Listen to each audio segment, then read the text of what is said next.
across the UK, online and on DAB. A new kind of talk radio. We'll get you talking. Talk radio. Evening, dear listener. Thank you, Johnny. Thank you, Ash. This is Iain Lee. It's all a little bit frantic in the studio as, someone's nicked a table that I normally put stuff on and it's confused me. 0844 499 1000. We've got Stephen Page in here who will be talking and singing and you can phone up and talk nonsense to him. It's Talk Radio. Here's the news.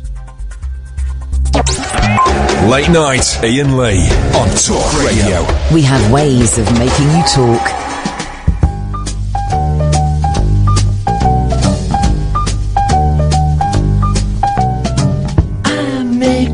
Out tomorrow if I can borrow a coat to wear.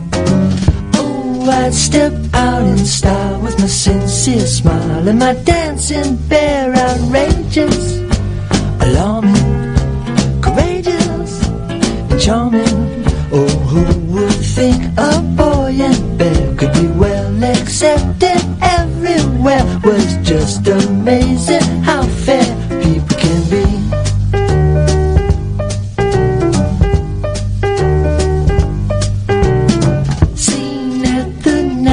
Places where well-fed faces all stop to stare, making the grandest entrance is Simon Smith and his dancing bear. Their lovers, won't they defeat us, don't they? Oh, who would think a boy and bear could be well accepted everywhere? It's just amazing how fair people can be.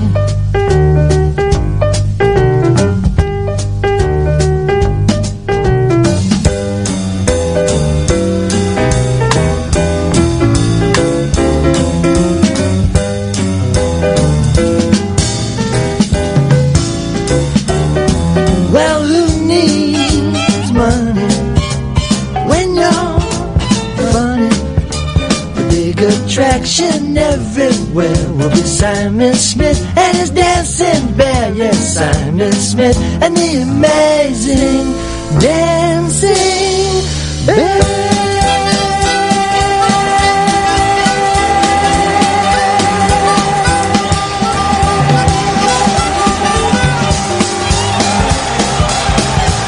There we go. Harry Nelson.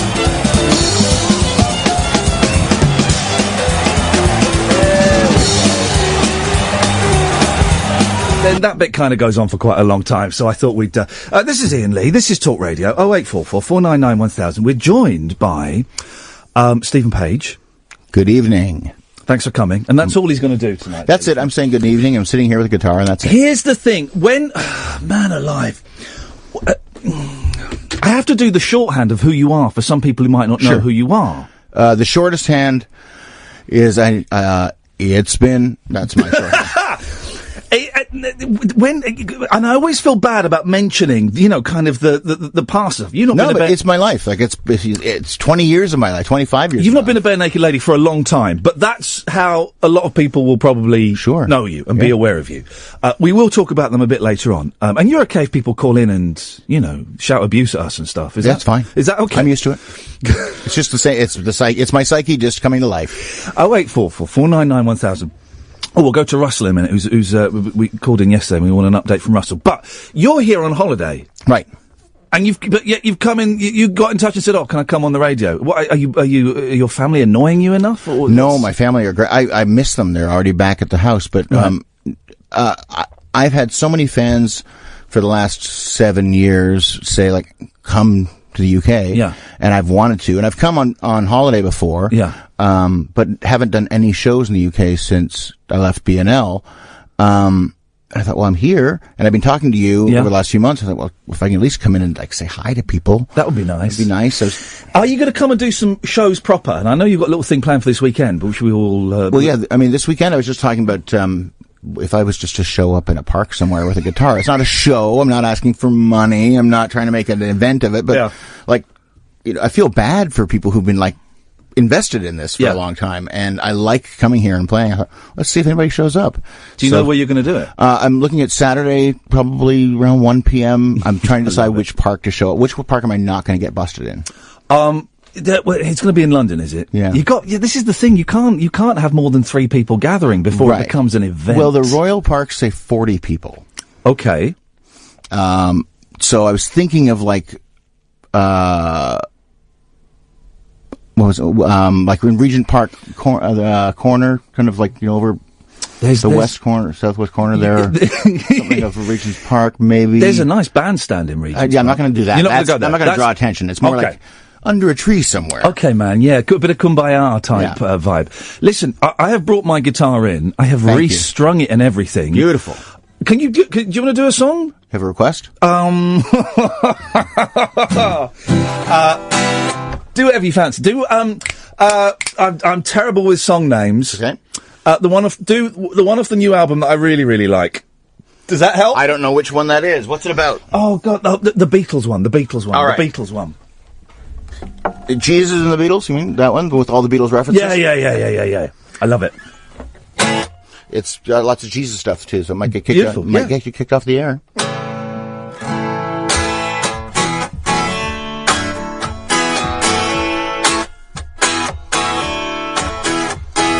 Jesus came to me last night to tell me everything will be alright. He said, thank you for rolling the stone, but you're gonna have to go it alone. His halo light up the room. It buzzed and sputtered from white to blue. He said, can't keep the damn thing aglow, even if it's only for show. From hello, goodbye to hell on wheels, sing Hosanna. So that's the deal.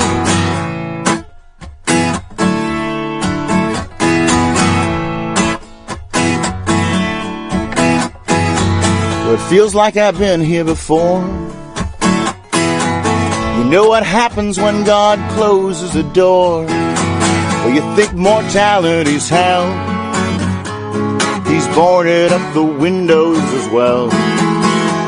He said, I'm done with raising the dead. I'd rather tour with them instead.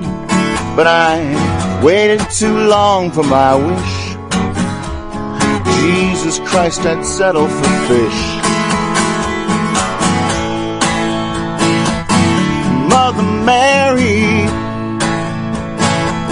you had me. No religion, so let it be. Turn your blood back into wine, and then forget you were once divine. And if you can't, then you know it's a lie. Goodbye, my Lord. Goodbye, my Lord. My sweet Lord. I really want to change this perfect life in the sky, to make a mess of things and not know why. Camels, needles, haystacks and stuff. Come on, don't you think we've all heard enough? We've needed someone like you, self-satisfied but also easily bruised. Hey, have you heard the good news, Steve? We're gonna make you king of the Jews. Hallelujah, heal thyself. Hare Krishna, hope that helps. The dream is over, it's I mean mine. Won't be the same now. End of the line, I'm sick of holding your hand. See that single set of prints in the sand? Well, I just assumed that you'd know. you've always had to go it alone. We're on our way home. We're going home.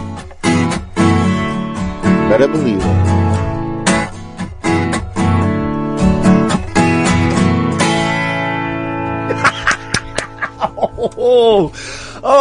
There we go. Dearie me. The fanboy in me has got. I'm going to be honest, Stephen. I've got a tiny little boner going now because of having you that close singing to me. That is from the album "Heal Thyself" Part 1. You got it. Is it out? Is it just out digital? I say just. Is it just a digital? Just out digitally. You're not going to do a physical. Oh God, I wish. Why? Why can't you? Because label stuff. Like, yeah. I signed with a label that then got sold to another label, and now there's no distribution outside of Canada physically. Right. But I don't even have a vinyl version, which is like, that's what I'd listen to. You gotta have that. Let's discuss. I've got a tiny record label. I've bought some gifts for you. I run a boutique Monkeys record label. I have gifts for you. Let's talk. Oh my gosh. Let's talk. Well, it sounds like it. I'm gonna make you rich, boy. I'm gonna get you back on top of the pops. Fantastic. Let's go back in time to top of the Let's pops. go back in time. 0844 499 Will Steps be on it as well? Because Steps were on the time I was on. The finest of British bands. They were very snobbish. Were they? Yeah, they were really not as friendly as I would have liked. Well, who else? Do you remember who else was on there when you were? Is there anybody except for Steps? No, it really is from the country that brought you the Beatles and the Kinks. We've also given the world Steps, who recently reformed and. I wouldn't have said that then if I'd known. Yeah, ka-ching! They cashed in, man. Good for them. Good for them. No, good for them. We're going to take a call from Russell, who I don't know if Russell's calling in to talk to you or not. But Russell called us last night, and good evening, Russell. Hi, Ian, how are you? Now listen, do you mind if I fill Stephen in on a little bit of our conversation yesterday? Yeah. Okay. So Russell called in yesterday. And he works at hospital radio, and he was a little bit nervous because he's got because of his speech is slightly. Russell, have I got this right? You fell out of a window when you were you fell out of a second floor window when you were 3 years old. 3 years old, that's right. Flipping heck, man! Wow. And you were in a coma for how long? 3 years. Okay. And Russell's a little bit nervous about his speech and about how some people might perceive it and stuff. And we all got very involved in a conversation with Russell last night. It was a really interesting conversation. Can I just say that was the greatest song I've ever heard in my life. Well, hyperbole or not, Russell, that's amazing. Thank you. That means a lot to me. Are you aware of Stephen Page, Russell? Have you heard of him before, or the Barenaked Ladies or anything? No. Oh man, you're in for a treat. Well, they brought you to tears. You're in for a treat, man. Seriously. If you're just discovering this guy, there is a whole world of tears and joy and bouncing and lying and all this stuff there. So it's great stuff. You did a show today, Russell, at 10 o'clock, and I was thinking of you. How did it go? It went brilliant. I played a song for you. I gave a big shout out to my man Iain. There we go, you see. What song did you play for me, Russell, before I get too carried away? God Only Knows by the Beach Boys. By the Beach Boys. About as good as it gets. It probably is one of the best songs of all time. Thank you, Russell. And we had a lot of people on Twitter and emails and Facebook yesterday as well, sending you a lot of love. You touched a lot of people with what you were, sharing your story yesterday. So thank you so much. Thank you. Listen, man, it's an absolute pleasure. You're going to call us again, aren't you? Oh, sorry, I got a bit windy there. Could I just send a message out to callers? Yeah. Or listeners, please. Yeah, of course you can, man. Go on. I just want to do this for 30 seconds. Okay. No less. I want everyone listening to hold the hand of someone beside them. Just hold their hand and feel the love from that hand holding your hand, and lock that love up in your heart, and now let go. That love will always be with you. That feeling will get rid of any negativity that tries to enter your life. I read that today on a book. I did it with a person, and it helped me. Did you ask their permission before you took their hand, Russell? I think that's very important. You didn't just grab someone's hand in Tesco or something. No, in the hospital. Hey, listen, man, that's beautiful. And, Thank you. you know, we were all very moved by your call yesterday. And I just hope that you doing that show today has just kind of shown you, and I don't know if you've seen the comments online, but, you know, I know you get a lot of, Russell gets bullied a lot, and there's a lot of bad stuff going on in his life. But a lot of people love you, man. Yeah? Mm-hmm. All right, Russell. We'll speak soon, man, yeah? Thank you, Ian. Hey, it's a pleasure. Take care. I gotta get some beauty sleep. Don't get some sleep yet, because I'm gonna persuade Stephen to sing a few more songs, and you're gonna love them. Okay. Trust me. I'm wearing a Christmas pajama. Oh man, it's too hot for pajamas, Russell. You've got to stop this nonsense. Sleep naked. Come on. No, I can't. No, I can't either. It's a deviant's way of life. Hey, Russell, it's so good to hear from you, mate. Thank you very much indeed. 0844 499 1000. Thank you for that, Russell. And I know lots of people are happy that Russell called in and the show went well. 0844 499 1000. I know we got a guest in, but you can call in. You know, yeah, do your thing. Don't worry about me. Yeah, exactly. I'm fine. I'm just here. Hey. You don't mind if people phone up and, you know, by the nature of this show, we get a lot of weirdos and, you know, sexual deviants and strange people called, and suddenly you're interested. Yeah, now I'm at home. We get a lot, but you could, you know, you must have, being a pop star, and, you know, as you were a bona fide, genuine pop star for a significant part of your life, and also, you know, being a jobbing singer, songwriter, and all the things you've been at the various, you must have met some freaky people, man. Less than you would think. Really? You would think. I kept kind of waiting for it because you'd hear the stories from other people in the business. And, I don't know. I think part of it was just our demeanor as a group and our image, first of all, which was as being kind of innocents and nerds and, you know, where we wore shorts and, we just looked ridiculous. And so there wasn't that sense that, like, I think even people in the industry wouldn't be like, I'm going to see if these guys are interested in the thing I'm interested in.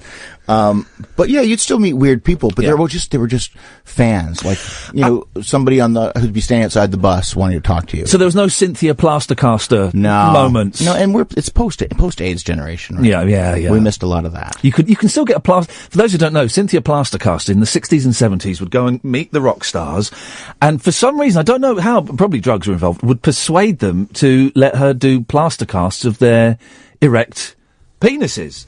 Post-age, you could do it with a condom on, I suppose. That would give a healthy message. I guess so. I wouldn't want to do that. No, I don't need to be in that pantheon because I know where I would be seated. I imagine that with you know, bands like the Barenaked Ladies, that they actually attract quite devoted but very friendly fans, very generous fans. Yeah. We had, we still do. I mean, those guys continued without me, and I do my own thing. But there are fans who would follow the band around for months, you know, much like the Grateful Dead type of thing. Yeah. And it kind of created a culture of their own, which was a hard thing for us to get used to. Because first of all, when you're playing club level, you get to know your diehard fans by name, and then you know them well. Like some of them you become actually friendly with, and at that level, it's very easy to do that because you're kind of just doing a job, and it's not like there's 20,000 people in the audience at that point. There's 500, and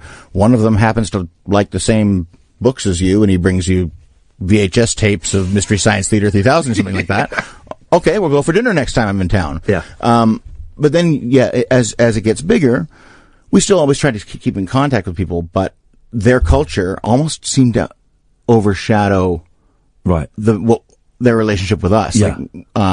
And once we were able to be okay with that, it was really kind of cool to see that there is this culture of fans who have us in common, but have now developed relationships that are far deeper than they have with us. Even. And how's it going on? You've been on your own for years now, but you're still getting those same people coming around and, you know, celebrating your music, I'm guessing. Yes. fewer, but I'm playing smaller places. But a lot of the diehards, I think early on, people felt like it was like having to choose whether to live with mum or dad. And carry on talking. I just realised let me put some headphones on the periscopers so they can hear us. Oh, sorry, periscopers. They can hear us talking, but they can't hear the call. The periscopers missed all the best stuff. There you go. No, I think early on people felt like they had to choose which one they were going to go with. Yeah. And nobody was insisting that happen. I was quite happy for them to see both. Yeah. Just every other weekend for me would be fine, and it didn't matter. But people were really emotionally tied, so they had made up their minds about who they liked or didn't like, or who was better now, or who wasn't as good now. And I'm not interested in that because I hope they like what I do. Yeah. And I'd be very happy for them to like what the other guys are still doing. Yeah. Because I understand the meaningfulness of it. And part of me is like, I remember when the Smiths broke up and the first Morrissey record came out, and I thought, this is terrible. This is terrible. He's no good without Johnny Marr. I listen to them now, 20 odd years later, I'm thinking, what was I thinking? It sounds like Strange Ways. Like, it sounds like the same record. We almost. invest so much though in our bands, right. and it's our identity as well. I'm the only one that they're writing songs for me. They get me, and then when one leaves, or with any band, or the whole status quo is it shifts slightly. It's people take great, they get very upset and very offended by that. It's the whole Yoko Ono thing with the Beatles. That's right. Yeah, and it was really, that was the hardest thing for me at that time, was to see some of the vitriol and conjecture and everything else from fans. Who either felt they knew something that nobody else knew, or they had some insight that really didn't take into account people's actual lives, like the 5 members of Barenaked Ladies and our families and our worldview and also the impact on us of me leaving them and of me being on my own. Those are both difficult things to overcome. But it's not for them to understand that. It's just when they start to assert stuff that's really hurtful, that sucks. But those days are so gone now. Yeah. I mean, I still get it every day on Twitter. I'll get a hey, get back together with the other guys kind of thing. It's like, okay, and crawl back inside your mother's vagina too. Like, you can, and I'll go back and remarry my ex-wife, and you can't go back in time, but you can't explain. I'm not going to engage that. What I am going to engage is the fact that, like, it's awesome that some people see the through line and like it and feel like it's still the new music and the through line that I carry, like when I play a show and I play the old stuff, that they see how it's all one thing and it's still valuable to them. I kind of like it because I like you, I like the band, and now I'm getting kind of double the material coming. I'm getting an album from them every year, every couple of years. Get an album from you every couple of years. Then I'm kind of happy. I'm loving it. We were talking about Twitter. We've spoken about Twitter before. I hate it, but it's essential in this kind of, to sell this. This is a new radio show, and people want to know what I'm up to. And I'm guessing, well, you're really good at not engaging on Twitter. Every now and then you'll be quiet for like a month, and then there'll be like a flurry, and it's obviously I make up that you're bored at home and you've opened your MacBook or something, and then you'll disappear for a couple of. I'm finally months. Sitting on the toilet after a week of not being able to or something. It's longer because sometimes what happens is I'll get into it where, I actually really enjoy reading other people's Twitter feeds and stuff and seeing what they're saying and what their conversations are. And sometimes I used to really try and respond and see and have conversations. That kind of has disappeared from Twitter in a lot of ways. Yeah. And now it's like, well, which famous person do you actually know? Like, you can't just tweet at a journalist whose stuff you read and say, hey, I like this, or here's a funny perspective, and have them tweet something back. It doesn't happen. Yeah. For me, at least. It's like, so now if I was to tweet at somebody, like some musician I liked, and I don't know them, I'd feel pathetic. Yeah. And it's like, that dynamic wasn't there early on, but then I would just get these kinds of attacks. And if I read it, I was in the wrong headspace or feeling particularly anxious or, worried about stuff going on either personally or professionally, which is often the same thing. Yeah. That's the last thing I want to see or engage in. Like, even like on my phone, for whatever reason, my YouTube stuff, alerts come up and it'll be like, new activity on your YouTube channel. And it'll be like, this is the greatest song he's done in 10 years. And I love this song. This lyric is perfect. And a quote from something. And then it's like, this is terrible. Yeah. The other guys put out a new record and it was great. And this is awful. And that's the one that sticks with you. That's the only one I remember. Yeah. The only one. And I thought, like, I'm so disappointed in myself for feeling that way. So it's better to just not look. But then you have to go on that stuff because you don't want to be so inauthentic that you've just got some person posting purely stuff to sell. Yeah. But you have to use that to sell it because otherwise you get people saying, well, how come I didn't know you didn't have an album out? Yeah. I mean, there's still people who don't know I'm not in the Barenaked Ladies, but that's not totally my problem. But you got to understand that I'm not the center of the universe all the time. Yeah. But then you think, if I just sell stuff, if all I'm doing is saying I'm playing at such and such on this date, or I have a record coming out, people will get bored. That's right. So then you have to put a joke in. Yes. But there's lots of times now that I want to tweet something, and I think, you know what? I think I'll just text that joke to my friend or my wife or whatever. Yeah, there's a big difference. I've got. How long do you want to stick around for? Wherever you want. You say when you want to go, man, okay. And we'll get you a cab. You're here as long as you want to stay. Beautiful. 0844 499 1000. Kyle, stay there. We'll come to you after this. Right, 0844 499 1000. Now, Stephen Page is here. You can phone in, and if you want to be rude and phone in and ignore him and talk about the usual rubbish we talk about. Oh, I'm an observer. Yeah. But, if you want to talk to me, great. Yeah, fine. Exactly. If you want to, maybe you want to phone up and have a word with him or sing to him. I don't know. I'm really hoping we have a regular caller called Nigel from Maidstone. Mm-hmm. And you can't rely on him to call in. Nigel really is. He's a songwriter. Mm-hmm. Who's also obsessed with Miley Cyrus and Lindsay Lohan, as he calls her. Okay. And he writes love songs to those women, and they really are very, very. There's a lot of emotion. So they're tender. Something's tender, right? He's saying, yes. We got Kyle on the line. Evening, Kyle. Evening, Ian, you okay? I'm all right, Kyle. What you got for us, boss? Well, there's a couple of things. One was to tell you about something, and one was to ask Stephen a question, if that was okay. Yeah, of course. So the thing for you is I was going through my book collection. I bought it ages ago. Was a book called, I think it's like a complete history of the Let It Be sessions. Oh, I've got it.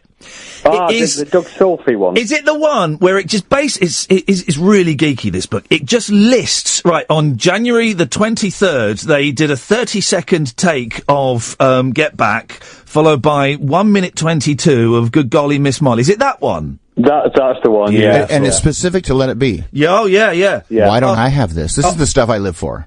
Man, this book is so geeky. It's just lists, and they've got the whole Let It Be sessions tapes, and this guy just jots down everything that happened. At 12:30, they came back from lunch, and Ringo had a sore finger. Is it the kind of thing I can actually buy in a shop, or do I have to find it on the dark web? What's it called?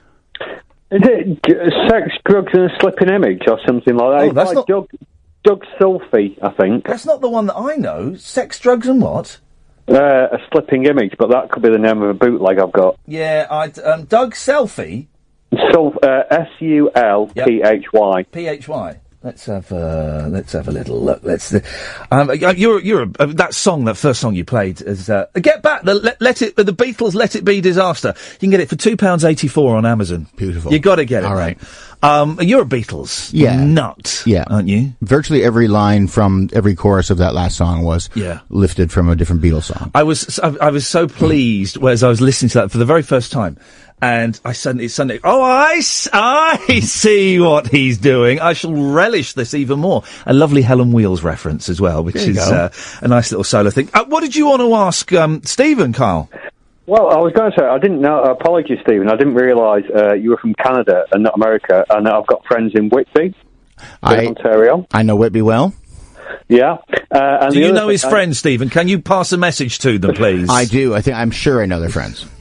Well, I was going to say, Stephen, I'm quite ashamed to say that I only know one sort of Barenaked Ladies song, which is the one that was in American Pie, maybe 1 week. That's 1 week. Yep, that was the biggest hit. So you're forgiven. I was wondering what would you recommend, an album or a single to sort of get into more of the back catalogue? Well, there's a greatest hits record, which is pretty. That's a good survey. But for me, I don't know. The record I always say that I like the best is probably Maroon. But I like the one after that too, Everything to Everyone.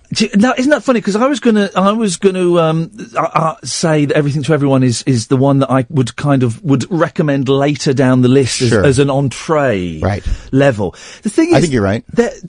They're all good albums. I know you guys don't like, or you don't like the second. I love it. Really? It was the one the other guys didn't like as much. Oh, okay. Because I think that's a joy. It was hard to make because, well, A, it's the second record, and B, I think the changes we wanted to make were different from, like, everybody had different goals. Yeah. It was the height of grunge, so I wanted to bring electric guitars in because we never had, and there were no electric guitars allowed in our band. Yeah, of course.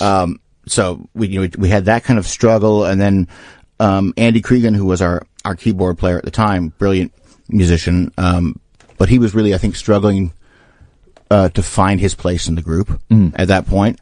And we worked with a producer, Ben Mink, who was an excellent producer, but he was used to working with solo artists. He'd done Katie Lang's huge Ingenue record, which we all loved. But so he focused a lot on me, and the record is very much kind of vocal up front and the band in the back. And I think that was hard for them. So it was hard because of that. It was hard to feel unified over it. So we unified kind of almost against it in a way. Also, is that's the one, if I got this right, that's got Everything Old Is New Again, which is one of the saddest songs in the world. It's one of my favorites. Oh, man, it just makes me cry. Kyle, listen, send me an email. I'll tell you what stuff you need to get. Can we have another song? Sure. Can I invite Catherine in? Because Catherine's a big fan. Yeah, of course. And I want... Look! Fangirl! Come in, Catherine, come in. Is there anything you want to play, or can I request anything? Can I request anything? Yeah. Go Your Own Way by Fleetwood Mac. Do you know that? Loving you isn't the right thing to do. How can I don't know the rest. In that case, then, when Catherine comes in, come and sit in, Catherine, and enjoy, because you will have a big, stupid grin on your face like I've got. All right, Shoebox. Sure. Is that okay? It's fine. I'll admit that it's been a very long time since I played this, so I will most likely stop and start. If you don't mind that, I don't mind you stopping and starting. I like the challenge. Okay, fine. Away you go.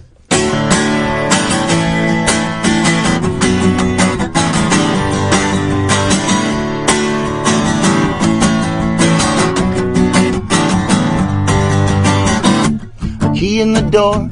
Step on the floor, a note on the table, and a meal in the micro. Cause I'm in bed, please make sure that you're fed. If you're taking a shower, you can borrow my bathrobe. When I'm asleep, let me see this. I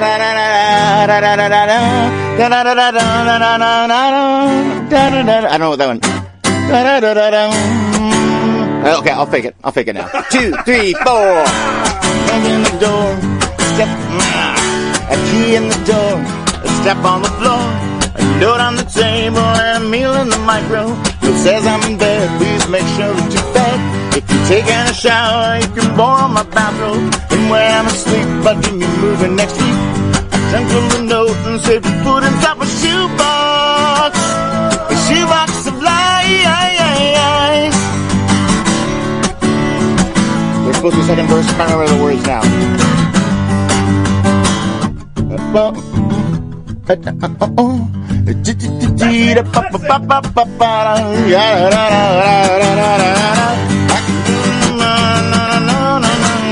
Not 17 and doesn't know what you mean. The talker's just single, wants a Stilton or my shoebox. Shoebox of lies. My shoebox. Shoebox of lies. It's so 1990, and it's 1994. Leave this well behind me, 'cause you don't want me anymore.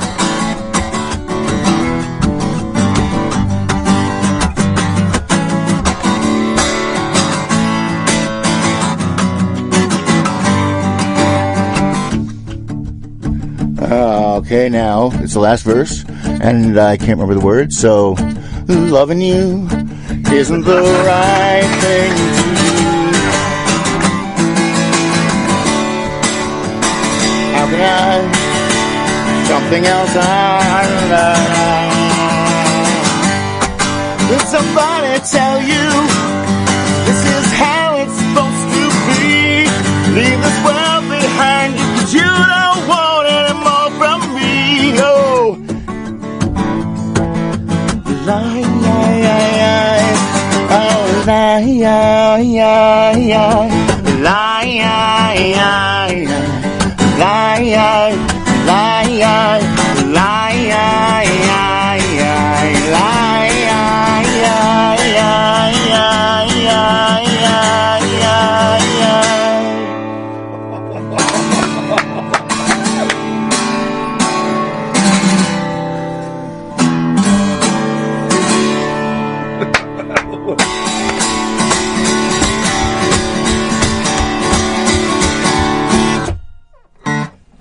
The same.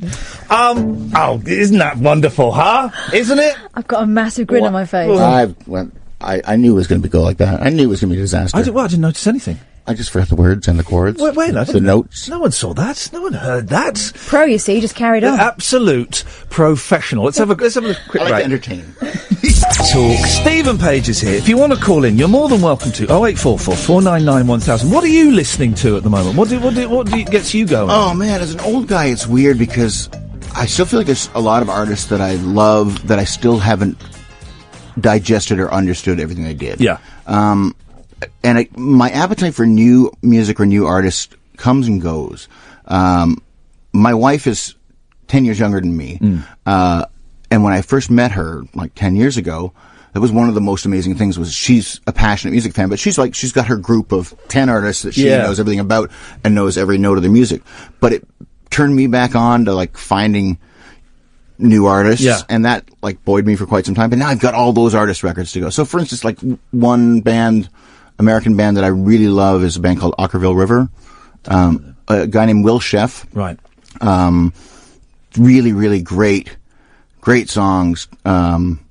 He really understands what it is to be a music fan as well. So he writes a lot from either from the fan's perspective or from the band's perspective, talking to the fan about what music means. And it's heavy actually. It's quite beautiful. My guys are, I'll still listen to any Beatles configuration. I can't help it. I love Nilsson as well, and I'm just discovering Nilsson. We had a little email exchange where Nilsson was mentioned. I bought the box set, right, and I knew the hits. It's that thing where you've heard the hits. Everybody's talking and without you. Those things where you've heard them so many times they become meaningless, right? And I'm rediscovering them with new ears. And those two songs are flipping amazing. But man alive, I'm working through the album slowly. I've done the first 5. I think I'm just up to Nilsson Schmilsson. Those first few albums hit the voice of an angel, right? Man, and really sparse arrangements. And the first thing, when I got into him, which would have been about 93, we had an opening act in Canada. Bobby Wiseman was on the tour with us, and he was on our bus, and he said, "Have you ever heard?" He said, "Do you like Randy Newman?" I said, "I do." I didn't know a lot of him, but I was kind of just in that phase where I was trying to discover stuff. And he said, "What you have to hear is Nilsson Sings Newman." So he played me the album Nilsson Sings Newman. And do you know that one? Yeah, I've just done that one last weekend, It's still, to me, if it's the right time, it's the greatest album ever made. Oh, man. And, it's the greatest songwriter and the greatest singer together in this creative, it feels a very tossed off kind of environment, but it's so beautiful and sad and angry and funny and simple. It's just piano and vocal. Yeah. And that got me into it. So then I went to try and get some Nilsson records, and the only thing that was available was Nilsson Schmilsson. So we'd come over here to the UK, and stuff was available. There were compilations that were available. There were things like, there was the two different albums that then he remixed into one album. The Aerial Ballet and Pandemonium. And then the Aerial Chandelier. Yeah, something like that, yeah. Like, all that stuff was just kind of blew my mind. Yeah. And then I know, as a Monkees fan, then you think about, like, the connection there. Yeah. And all of a sudden, it all starts to make sense. Yeah. And then from there, you can go down the rabbit hole and find, like, okay, anything done by Lenny Waronker between 1968 and 1975. And all of a sudden, you've got Lowell George, and you've got Van Dyke Parks, and you've got even Harper's Bazaar. And all those things. That's kind of my place. Yeah. It's either that, if I could live in a fantasy world, it'd be like those guys, or it'd be the Beatles solo albums between 70 and 74. Yeah. Like But you talk about, and I've got to do your Harry Nilsson the mixtape, because it is, particularly those early stuff, when his voice, he's got before he ruined it with brandy and cocaine, and ripped his voice to, it's the voice of a child singing, just a heavenly child. And it can be, sometimes if you're not in the right mood and you don't know what it is, you can walk in the room if it's playing, you're going, what is that? Can you turn it off? Because it's like, it's so happy with itself sometimes, but the acrobatics are great, and the jokes are great, and everybody loved him. Everybody loved to be around him, and you can feel it from the music. Your voice is still, how long have you been doing this? Because your voice is still amazing. Thank you. I'm going to blow a little bit of smoke up your ass. Keep going. I know what you pop stars are like. This is what you thrive on. But your voice is still incredible, as good as when you were a boy. In a certain way, I'll hear stuff. I don't like to listen to myself. And the older I get, the more I don't look at YouTube videos. I'm happy they're out there, that people film them. I do not want to look at it, but I want it to be out there. I can't look at myself or hear myself, really, except for if I'm making the record, because then I'm in control. Yeah. But I heard an old Barenaked Ladies song, Break Your Heart, which is a big kind of barnstorming Percy Sledge kind of thing. And, I heard it a fairly recent version. I thought, that's actually better than when I used to do it. It's actually more, the voice is bigger, and I know how to phrase it better now. And that's because of years of playing it with the band, and then after that, forcing myself to do this stuff on my own. Yeah. But, voice is more fragile now. Sometimes I get really, uptight about it, thinking, is this it? Is this when it's all over? Because I'm terrified of the day that it's gone. Because it happens to some people. Some people's voice, McCartney's voice is still amazing. It's just starting to go, but he's 74. Yeah, he's lost a little bit of the higher and a little bit of the lower, but it's still incredible. Yeah. Paul Stanley's voice from Kiss, unfortunately, has, I don't know if you've seen any videos of Paul Stanley recently. That's a shame. That's too bad. It was too much of his shouting at concerts, for people. Well, you keep on shouting. Yeah. You're going to rip it to shreds. Yeah, I want to rock and roll all night. What are the chances?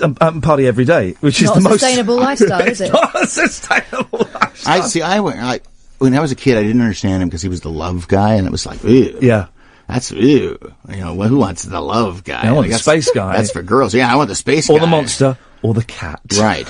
And now they're almost going to have the monster for president of the United States. Gene Simmons is Donald Trump, right? They're the same guy? Yeah. Gene Simmons plus Mike Love equals Donald. Yeah. Well, I'm going to levitate him. I'm just going to levitate him. That's the way it is. It's sad. It's sad when they don't levitate him. Here we go. What are the chances of this? We've got a second Kyle on the line. Good evening, Kyle number 2. Hello. It is a different Kyle. Kyle, what have you got for us? Yeah, I'm Kyle from Surbiton.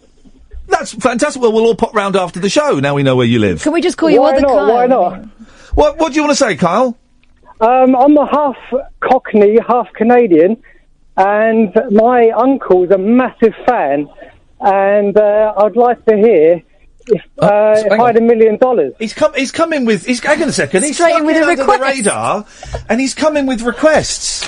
Yeah, why not? well, the $1 million song. It is kind of the one I don't do. No, I know. I did it once recently for the first time since I left the band. It felt dirty. It didn't for that show because it was like the power had gone out. Yeah. So I was about to lose the whole audience, and they were scared. It was an outdoor show, so I thought this way it'll focus everybody and they can sing along. Yeah. And it felt good because it was a sing along, and I brought a fan from the audience who'd been a fan forever to come and play and sing Ed's part, and that felt fun. Yeah. I felt some ownership, but otherwise, it's a duet. That's the weird thing. It's a duet, and I feel like it's kind of sacred.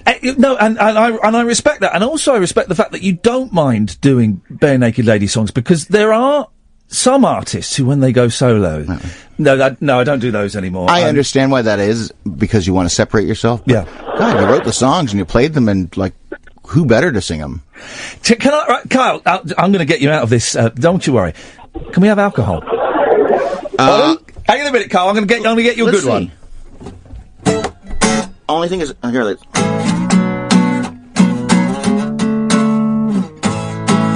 I think I can do it. Do you mind? And then we'll have one from the new album as well, if that's okay. Sure. We're gonna. Yeah, no, I don't mind that. It's just that it's high. I play it high up on the guitar, so I want to make sure I can actually reach. With okay. Yeah, you want to do it? Yeah, go on, go on.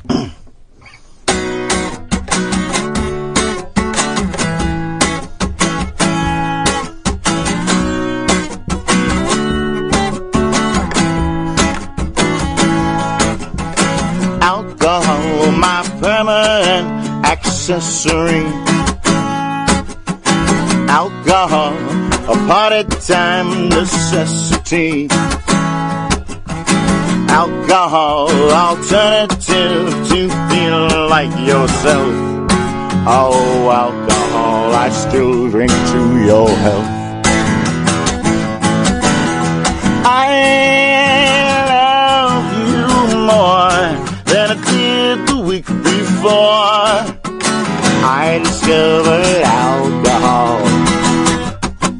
Forget the cafe latte, screw the raspberry iced tea. A Malibu and Coke for you and a G&T for me. Alcohol, your songs resolve like my life never will. When someone else keeps picking up the bill.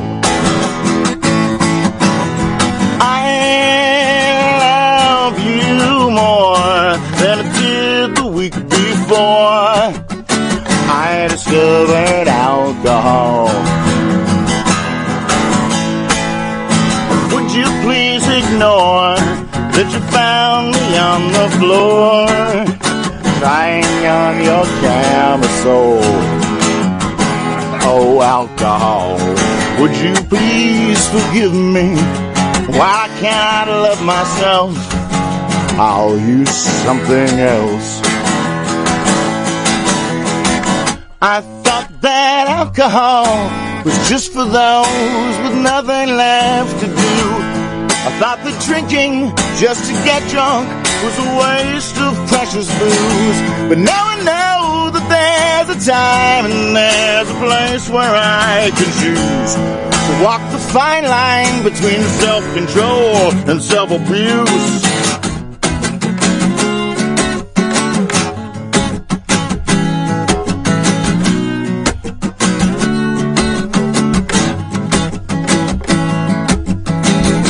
Now I'm in the right range.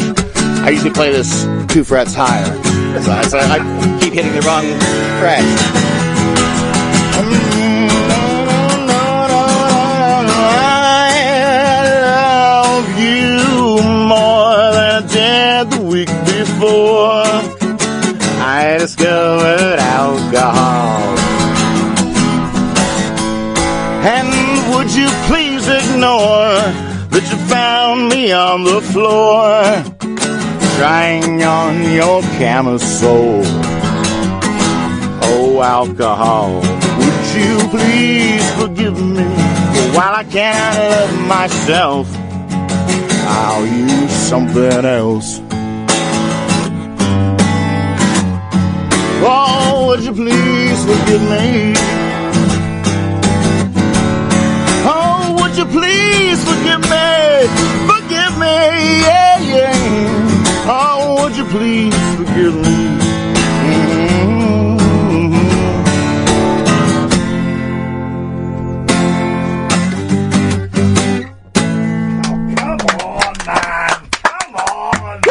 What are you talking about? This is just awesome. We're gonna have a quick call because we've got a call all the way from San Diego, which I believe, Stacey, that San Diego's in the United States of America. Is that correct? Yes, that's correct. Fantastic. 5 points home of the me. Whopper. Is it? Stacey, I'm guessing you want to talk to Stephen. What do you want to say? Well, I was just going to ask him, now that he's a little bit older, does he prefer the small venue where he can be close to his fans, or does he still crave, like, the festival-type setting? I've always liked both, but I think now that I play a lot of smaller venues, I crave the festival. I mean, I'd be lying if I didn't say, like, it's awesome. Yeah. But, because I think with Barenaked Ladies, what we were actually really good at was playing a large venue, like, you know, whatever, doing Glastonbury in the afternoon or something like that, and feeling like you're actually reaching the people at the back. Yeah. People who weren't there to be tuned in, and you get them all of a sudden part of your group and part of this group experience you're doing. It feels like it's an amazing triumph. But to win over, like, I'm more nervous playing in front of you two here in the studio than I am in a live venue. A few years ago, I would have done this, but it would have been very hard. Yeah. And if I was at somebody's house and they said, "Oh, I got a guitar, you want to sing a song?" I would be too nervous to do it. Where going up on stage in a sports arena would have been fine. Doing the solo thing, and I do have other musicians I play with, but under my own name over the last bunch of years has given me I had no choice. I had to learn to do it, and it's made it way more fun for me to play the smaller now. Stephen, we have to listen. We're coming up to the top of the hour. Can I persuade you to stay for one more song afterwards? Because I'd love to hear surprise. I mean, you go whenever you want. You can stay for as long as you want. We're here till 1 o'clock. But I'd love to hear surprise. It's a deal. Would that be okay? Absolutely. And I want to ask you a few more questions. Stacey, thank you so much. 0844 499 1000 is the telephone number. You can watch us as well, dear listener, via the magic of the Periscope and my phone that's up in the corner. If you go to Periscope.tv /Iain Lee. Should we give you I know you don't like Twitter, but do you want to give out your Twitter? Oh, please. It'll be useful for this thing on Saturday. Because I will know for sure tomorrow where Saturday's meetup will be, so check it. It's Stephen Page, StevenPage. And let me know, and we'll plug it on the show, and we'll make sure people turn up. Great. And bring like food and blankets and bring some good vibes, guys. Bring good vibes. Bring some good vibes. 0844 499 1000. Talk Radio. I persuaded him to stay for another song. And you're more than welcome to call in as well. 0844 499 1000. You can follow us on Periscope, periscope.tv /Iain Lee. We'll put this out as a podcast as well, and, we'll put the video up on YouTube. So don't worry, guys. If you're trying to find a blank tape at home to record this, fret no more. This is Talk Radio. This is 11 o'clock. On Talk Radio. We have ways of making you talk. Oh, it's the New Shore. We go. You can carry on doing that. We just The New Shore from the last record. That's got the same thing. And it's also sugar bum bum bum bum. Honey. You are my candy girl, and you got me wanting you. You're right. There is a lot of that all over your. Remember Boyce and Hart? Look, you see, there is a lot of that on the new record. The new record is really interesting because it's got loads of different stuff on it. There's that gorgeous song that we played, I Can See My House From Here, which has got loads of Beatles jokes. And when I say jokes, I don't mean it in a derogatory way. I don't think in that way. A lot of your songs have gags in there, Sure. And some are very subtle and some are very broad, and they're all wonderful to hear. There's a lot of 80s kind of sounds on the album as well. Yeah, I mean that's it's where I'm from. Yeah, it's where I grew up, and it's kind of part of a longer story. That's what part 2 will also be. So it's part 1 and 2 together. So there's a bit of a sense of like where musical roots start. Yeah, and I do love the 80s stuff. I like the fact that young kids are discovering it and doing it wrong, because that's the best way to make art, right? Yeah. Is to do it wrong. Try it. And that's when you start writing songs and you don't know how to do it. And you don't know what the so-called rules are. That's when you write really cool, weird stuff. And seems like I think when someone hears something, you see these younger bands saying, "Oh, this is 80s, it's like Fleetwood Mac or something." It's like, doesn't sound anything like it. That sounds like The Outfield or something like stuff I didn't like. It sounds like something I didn't like, kind of Starship or something. But the fact that they're making music that sounds like Starship or Huey Lewis or whatever is funny to me. What were you listening to as a kid? My obsessions as a kid were, Stephen Duffy, who's my best friend, basically. I've written lots of stuff with, and I wrote to him as a 15-year-old. I bought The Ups and Downs, his first album, the album with Kiss Me on it. Yeah. I bought it because I was coming to England for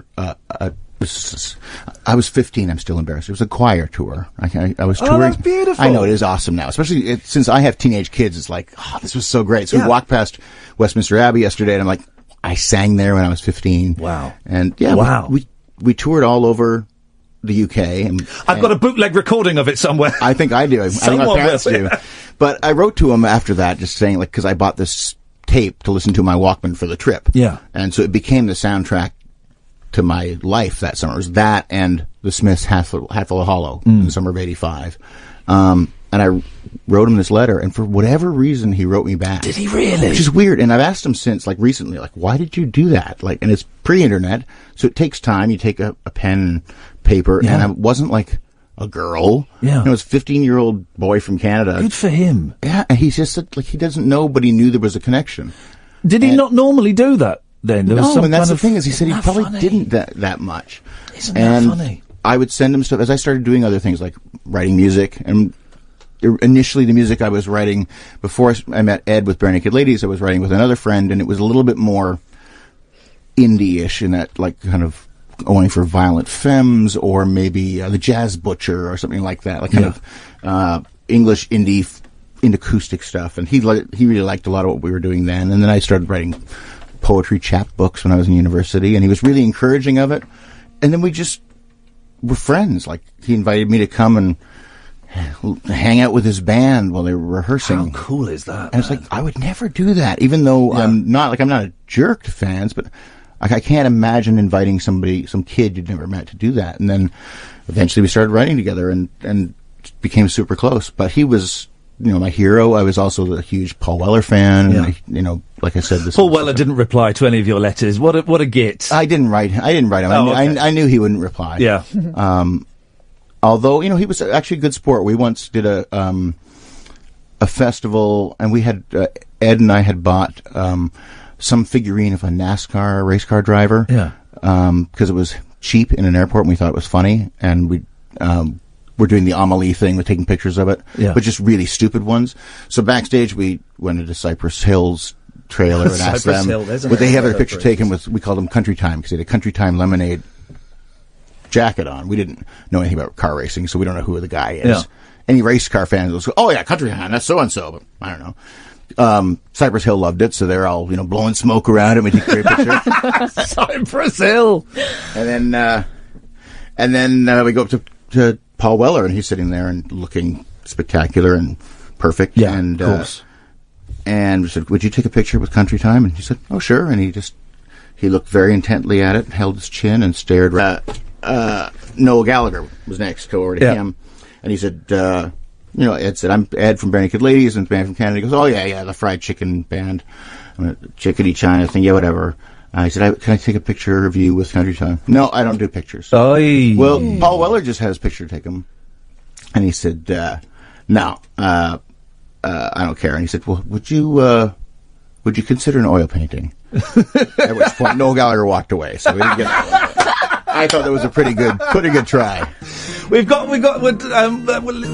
James has called in. Let's do James, then we'll do a song from the new album. Then if you want, you can go. If you want, you can stay out. But I don't want to keep you any longer than we need to. James? Yes, good evening. Hello, James. Good evening. James' very serious voice here, James. Oh. What, were we in trouble? Have we upset you? I'm really not serious. Don't worry about that. Oh, okay, fine. In that case, James, crack on. Away you go.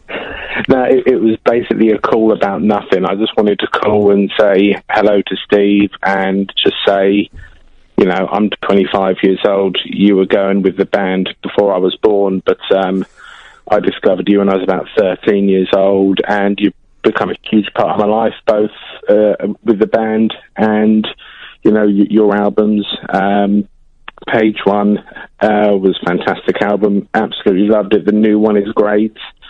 And I just wanted to say, one of those cringy fan calls. Thank you very much for everything. Please don't feel cringy. That means a lot to me. It's really nice to hear. Thank you, and thanks for taking the time. You didn't have to call in, so it's great. My pleasure. And I recently moved away from London, and I'm absolutely gutted that I hear you're going to be sort of in town the weekend, and I know a few people who are looking to go, and I think it's going to be absolutely fantastic. So I hope they have a great time. I know they will, and hopefully you're going to come over here and play some dates soon. Well, this is the question. I will, absolutely. What do we, how can we help? What do we have to do to and get that's you what over people keep here? asking me, and I keep thinking I don't know the answer to that.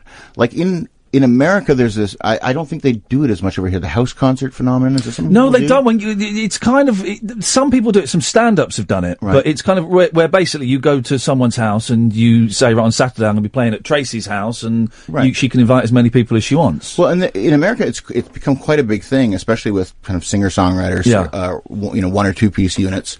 I've done them a couple times, and sometimes they're a little weird because you have to, when you walk in, you have to just resign yourself to the fact that when you're in, you are everyone's property the whole time you're there. Yeah. So you got to be on. You can't like find private space or whatever else. But there are some artists like Mike Doty from Soul Coughing, friend of mine, and another singer, Dave Bazan, who are really, really good. They've got it down to a science. Like they tell you, here's how you set it up. So I'm going to do a house concert tour, and here's how you sell the tickets. And like, so you get one host, and they do it like, let's say it's 40 people, and it's in the front room of someone's house, or it's in their back garden or whatever else. And it's all very well controlled, and here's the times that it happens. And they walk in, they stand on a chair, play, and then they leave. I would probably I'd probably order some pizza at least, but, it sounds like it might be fun. Yeah. Here. Like if I can't get it going on otherwise, like why not try something like that? But I actually just met my agent for dinner, and he was saying, that he'd be happy to book some shows. So I think once we actually have this album release thing figured out, so it's like there's some promo support. Product, and just somebody behind there kind of talking to the media for me. Yeah. Or letting people know, and then I'll come over and do it as soon as I can. Because I can see, hey, playing this is a thrill, private concert for me and Kath. I'm so honoured and thrilled.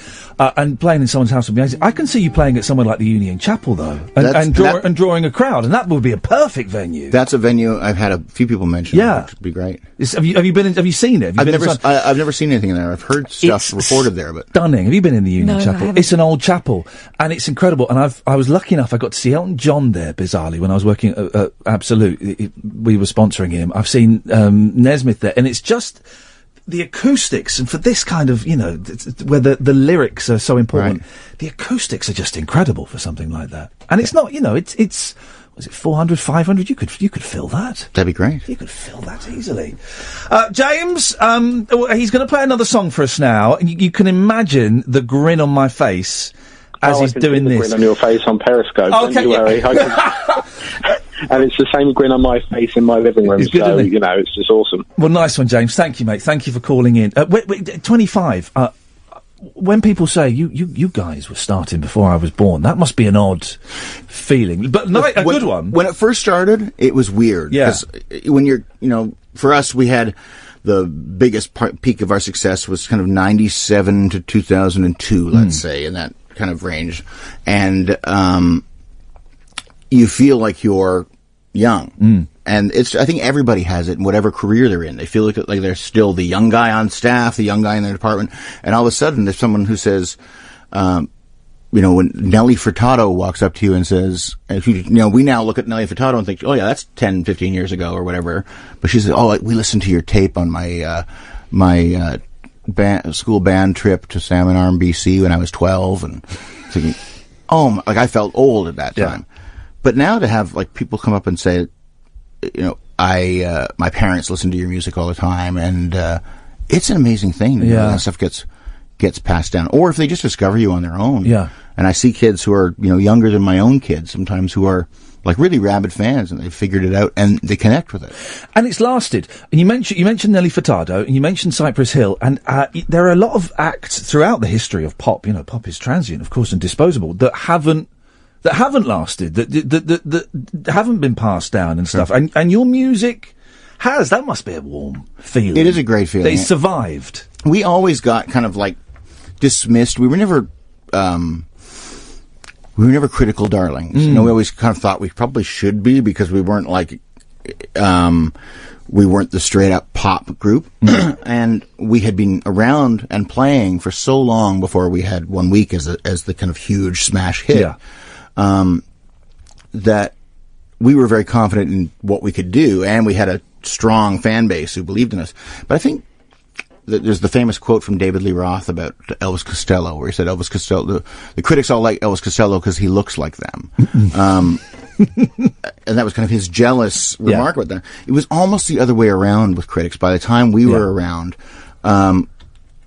critics really, in general, wanted to seem cooler. There was that Lester Banks thing, I guess, but it came in the sense that, like, they would come to the show and they would see kind of nerdy, ordinary people having really fun truly having fun with not looking with at the band your guitars and doing your long solos. And the audience were exactly the same. The audience were people from all walks of life, but very unselfconscious and having fun in a way that was not like it. We would come here a lot, and we were aware of what was expected and what was wanted and why we weren't ever going to be cool. And why, the enemy at the time would, like, write horrible things about us, which became humorous to us. But you still also want people to like what you do, or you want to be in your what you think is your cohort of other artists out there. But so we became the butt of jokes for a long time, or seen as something very transient.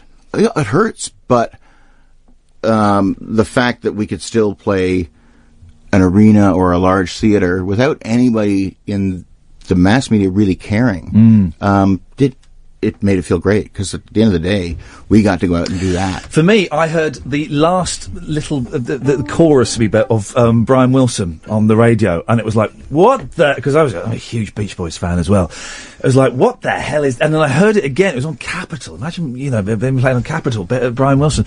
And it was just so clever and witty, and all the all the references were spot on. And from that moment, it was like... These guys speak in my language. Speaking of that is great. Speaking language, here we go. The ninjas are deadly and silent. These are my boys. They're also unspeakably violent. They speak Japanese, they do whatever they please, and sometimes they vacation in Ireland. It goes on and on and on. That's what you've done. And on my bad days, we have that song and 789 on a loop. Can we have them again, Dad? Oh, they did other songs, guys. Let's let the album play on a little bit, shall we? So we made the album so we could have the kids' album that the parents may not get totally sick of, because I had young kids. I had young kids, and we're listening to stuff that we hated. Except for maybe They Might Be Giants, they had they had some good ones.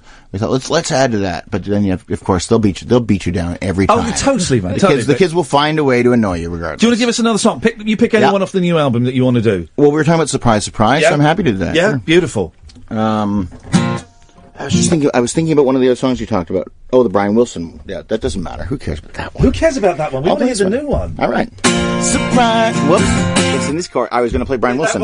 That was Brian. That was Drove Downtown, which I'm not going to do right now. I'm going to go surprise, surprise. I understand your shock at getting wise. I was feeling shame. You were feeling stupid, 'cause I knew what was wrong with me long before you did. I knew what was wrong with me long before you did. I spent my whole adult life worrying that the world would find me out before too long. I faint, I fail, my vision starts blurring. So just stay strong, or get strong. Surprise, surprise. Now look into these never-loving eyes. You were feeling safe while I was feeling lonely. I thought that you would know me, but I wish that you would only know just what was wrong with me long before you did. A life on the run from the truth is a gun with its barrel pointed deep down in your throat. And one day you'll say enough of this self-defeating stuff.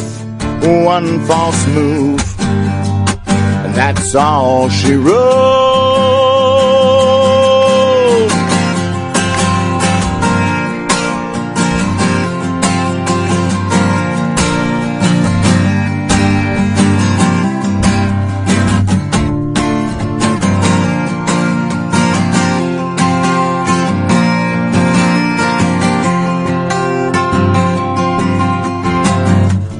And on those mornings when I'm lying in our bed alone and realize I'm old, my mind begins to wish that I was flying. But it's not my mind, it's my soul. Surprise, surprise, I understand you're shocked at getting wise. I was feeling shame, you were feeling stupid, 'cause I knew what was wrong with me long before you did. I knew what was wrong with me long before you did. Long before you did. I knew what was wrong with me long before you did. Long before you did, yeah. Long before you did, long before you did. Man, thank you. Can we take one more call, then we're going to let you go? Yeah. Because you're on holiday, man, and I can't believe you've given your time so graciously. We got Paul is calling from, it says here, North America. I've heard of it. That's quite a big place, Paul. Can you just zone in a little bit as to where you might be? Okay, sure. I am in Toronto, Ontario, Canada, North America. My hometown, where I'm originally from. Well, hang on a minute, you've got an English accent. What are you doing over there? You didn't have to go that far just to call him.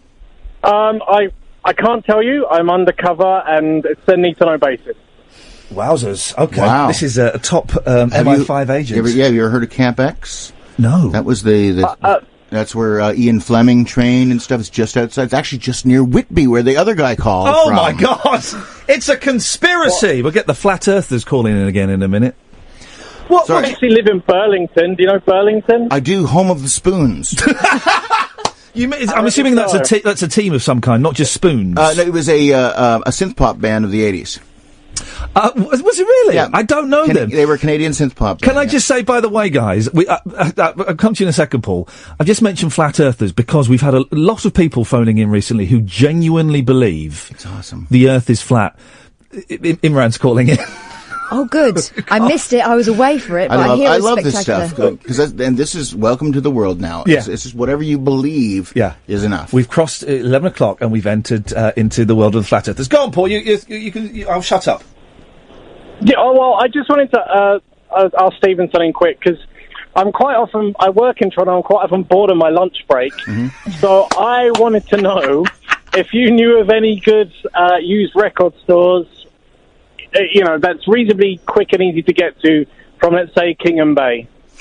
Let me see. I don't live in Toronto anymore, but I am there regularly. My kids still live there and stuff.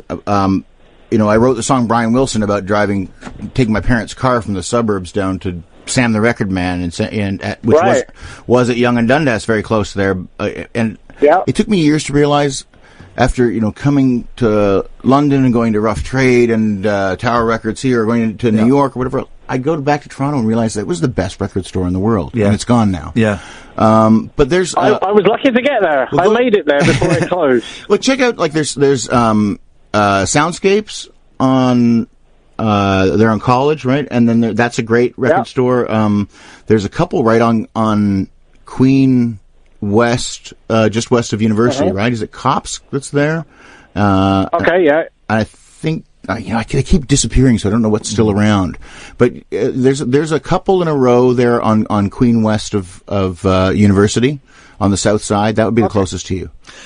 Paul, does that answer your question, Paul? It does, but I just have one more thing for him. Uh-oh. Here we go. No, it's fine. The first time I saw you guys was at the Rogers Centre in 2006, for the AIDS conference. Right. And you really laid into Stephen Harper. Thank you very much. He was Canada's first taste of divisive bad He was a guys. massive bellend. Oh, yeah. That's what you're looking for. Yeah. Paul, how long have you been there for? 8 years. Well, but you've held on to officially. Oh, I see. You've held on to the British accent very well. Yes, indeed. Okay. You really are keeping your cards close to your chest. Well, I mean, was there a follow-up to that? He just wants to know what brought you there. What are you really all about? Well, I mean, like I said, it's neat. How many people have you killed, Paul? Well, upwards of 0. There we go. You would say that, wouldn't he? He would say that. Stephen, we should let you go because you're on your holiday. All right. And you've stayed for an hour and a half, and man alive, it's look at my face. At Stephen Page on Twitter. You got it. The album you can get on because I do like holding things. I should have brought you the CD. I meant to, and it's in my other bag. I didn't bring it in this one. I'll get you one. Unbelievable, outrageous. It's the same old excuse every time. Outrageous. It's Heal Thyself Part 1. Part 2 is it in the can? It is. I would say about 80% in the can. Okay. So there's a little bit more work to be done on it, and then it'll be sitting in the can just waiting. Heal Thyself Part 1 is you can get it on iTunes and all those things. I'll tweet links and stuff like that, and it's everyone is a pop gem. So nice to see you, man. Nice to I hope you and your family enjoy the rest of your trip. Let us know where the park you're going to be hanging out in Saturday. There's some you shouldn't hang out in. I'll let you know which ones later on. All right. And we will plug it. And come over again soon, man. Next time I'm back, I'd love to come back on the show. Thank you very much.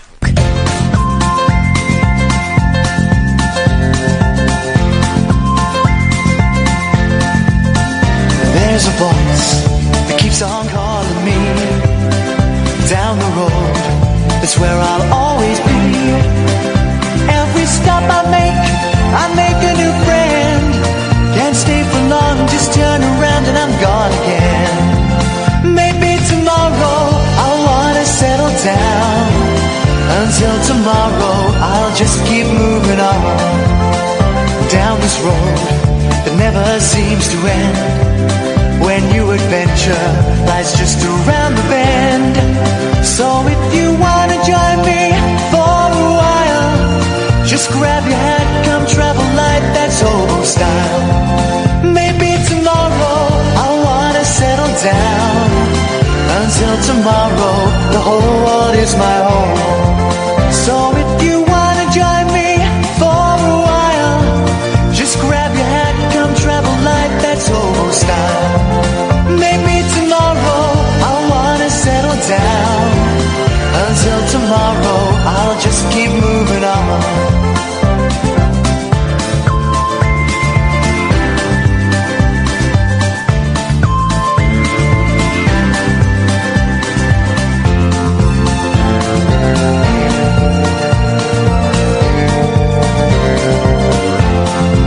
Maybe tomorrow I'll wanna settle down.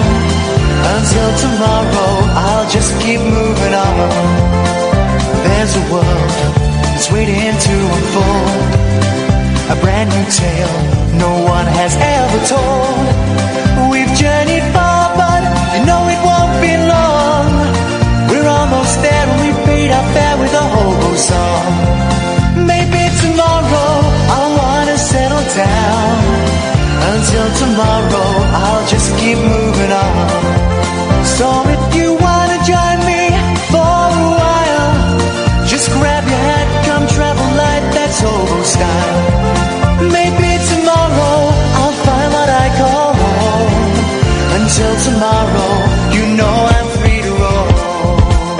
I'm all thumbs, no action, attention deficit distraction. My brain operates on a fraction. All thumbs, no human interaction. I speak in typos, predictive texting. I spell checked it. I stand auto-corrected. I unplug your life support to make an outlet for my iPhone, and then you died. Asterisk, then you died. Aristocrat. I unplug your life support to make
Stephen, it's been a pleasure. Bye. Thank you very much. Hang on a minute.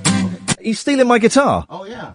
Have you got a guitar for Saturday? No. Do you need a guitar for Saturday? I think a fan is bringing You've got one, okay. All right. Okay. Thank you. I'm so used to bringing mine. I saw that. It was a nice guitar. Get out. It's a nice guitar. Get out. All right. Bless you, man. Good luck on Saturday. Thank you. Ta-ta.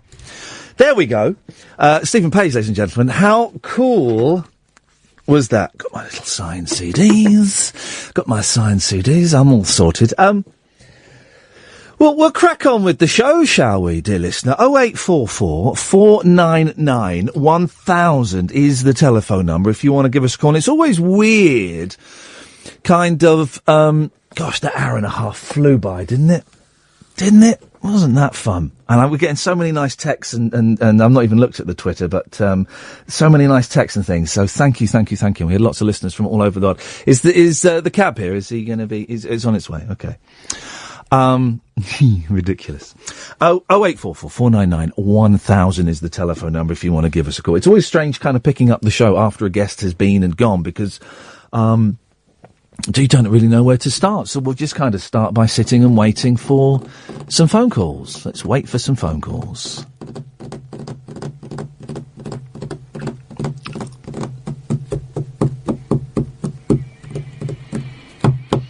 Okay, well that didn't work. We've got a tweet here. You people talk so much from morning to night, but you people don't talk about Biafra. Why? There's a question, guys. There's a question that we can't answer. 0844 499 1000. Come on, Iain. Focus, man. Focus, for crying out loud. Let's crack on and do the show. Now, tomorrow I am going to, and I don't want to show off. I'm not showing off. I'm going to a movie premiere, like a proper red carpet premiere with my mate Scott. We're going to go and see the David Brent film, which I'm actually very excited about. And I know some people are being quite sniffy about it. I'm looking forward to it, right? And I've been invited to the premiere, been invited to drinks afterwards. I can't do it because it means I will I'll miss this show, and so I'm obliged to be here. But I've genuinely texted two of my mates who I know are going with the phrase, "What are you wearing?" Because I don't know. I'm not going black tie. That would be stupid. It's only the David Brent film. So I'm not doing that. I was going to do a full Clarkson, which is smart jeans, shirt, and a jacket, suit jacket. I carry that off. I carry that off pretty darn well. But now I'm crumbling a little bit and thinking maybe I just go full suit. Maybe I do a suit. A suit? I don't really know. And it's so rare these days that I will text someone and say, "What are you wearing for this?" I've got no idea what it is I'm going to wear. And there will be proper red carpet. It'll be proper red carpet. And photographers standing there taking... they won't be taking photos of me, but I might be in the background of a photo of a famous person. You never know. So I kind of want to look good, but not... do you know what? I might just not go. No, I might just not go. I've kind of tied myself into it now by saying that I'll take Scott. I've arranged to pick him up at 4 and everything. It's quite early, this. It's 6 o'clock. It starts. And then Gervais is performing with the band before the film. And then the film. And the film finishes about 9:30. Now, this is where it gets a little bit tricky, guys. The film finishes at 9:30. But by the way, that last song was Imani Coppola. And sorry, and I apologise for someone just said it was Imani Coppola. And I apologise for playing 2 songs back to back, but me and Stephen were chatting about stuff. Do you all know what we were chatting about? We were chatting about The Littlest Hobo. He was singing along to it. It was a Canadian show, it turns out. And he's going, "How come you guys got that? That show was rubbish." I said, "Well, yeah." And then he started slagging off Doctor Who, so I smacked him in the face. I wasn't having it. I biffed him on the nose. So yeah, there's this premiere tomorrow, and I don't normally go to these type of events. It's not really kind of my thing. So, and I'm now tied in, and the film will finish at 9:30, and then I've got to get from London's Leicester Square in a car, because I don't know, I'm going to have to drive into London, to Waterloo. For those who don't know London, it can be stinky at that time of night, in about 25 minutes. And I've got to be here at 10 o'clock tonight. I've got to be here on time. I can't be late because we've got the brilliant Herbie Flowers coming on. Now, some of you may not know the name Herbie Flowers. You will know his bass lines. He played, for example, he played on everything. He played on Nilsson. We mentioned Nilsson earlier and played with Nilsson. He played, here's the one, he played the bass line to Walk on the Wild Side by Lou Reed. Boom, boom, boom. That's him, right? And he basically played on, if any record was made it was also in Blue Mink, but if any record, he also wrote Grandad for Clive Dunn. If any record was made in this country in the 70s, and it used session musicians, odds are it was Herbie Flowers laying down some fat bass tracks. So I've got to make it bang on time tomorrow, otherwise there will be trouble. Anyway, I'm sat here whittering away to myself. Are you going to call, guys, or shall we just, wouldn't it be good?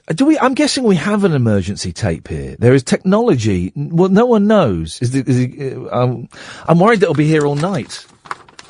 He's gone. How's he gone? Has the cab turned up? Beautiful. All right, fine. Oh, that's exciting.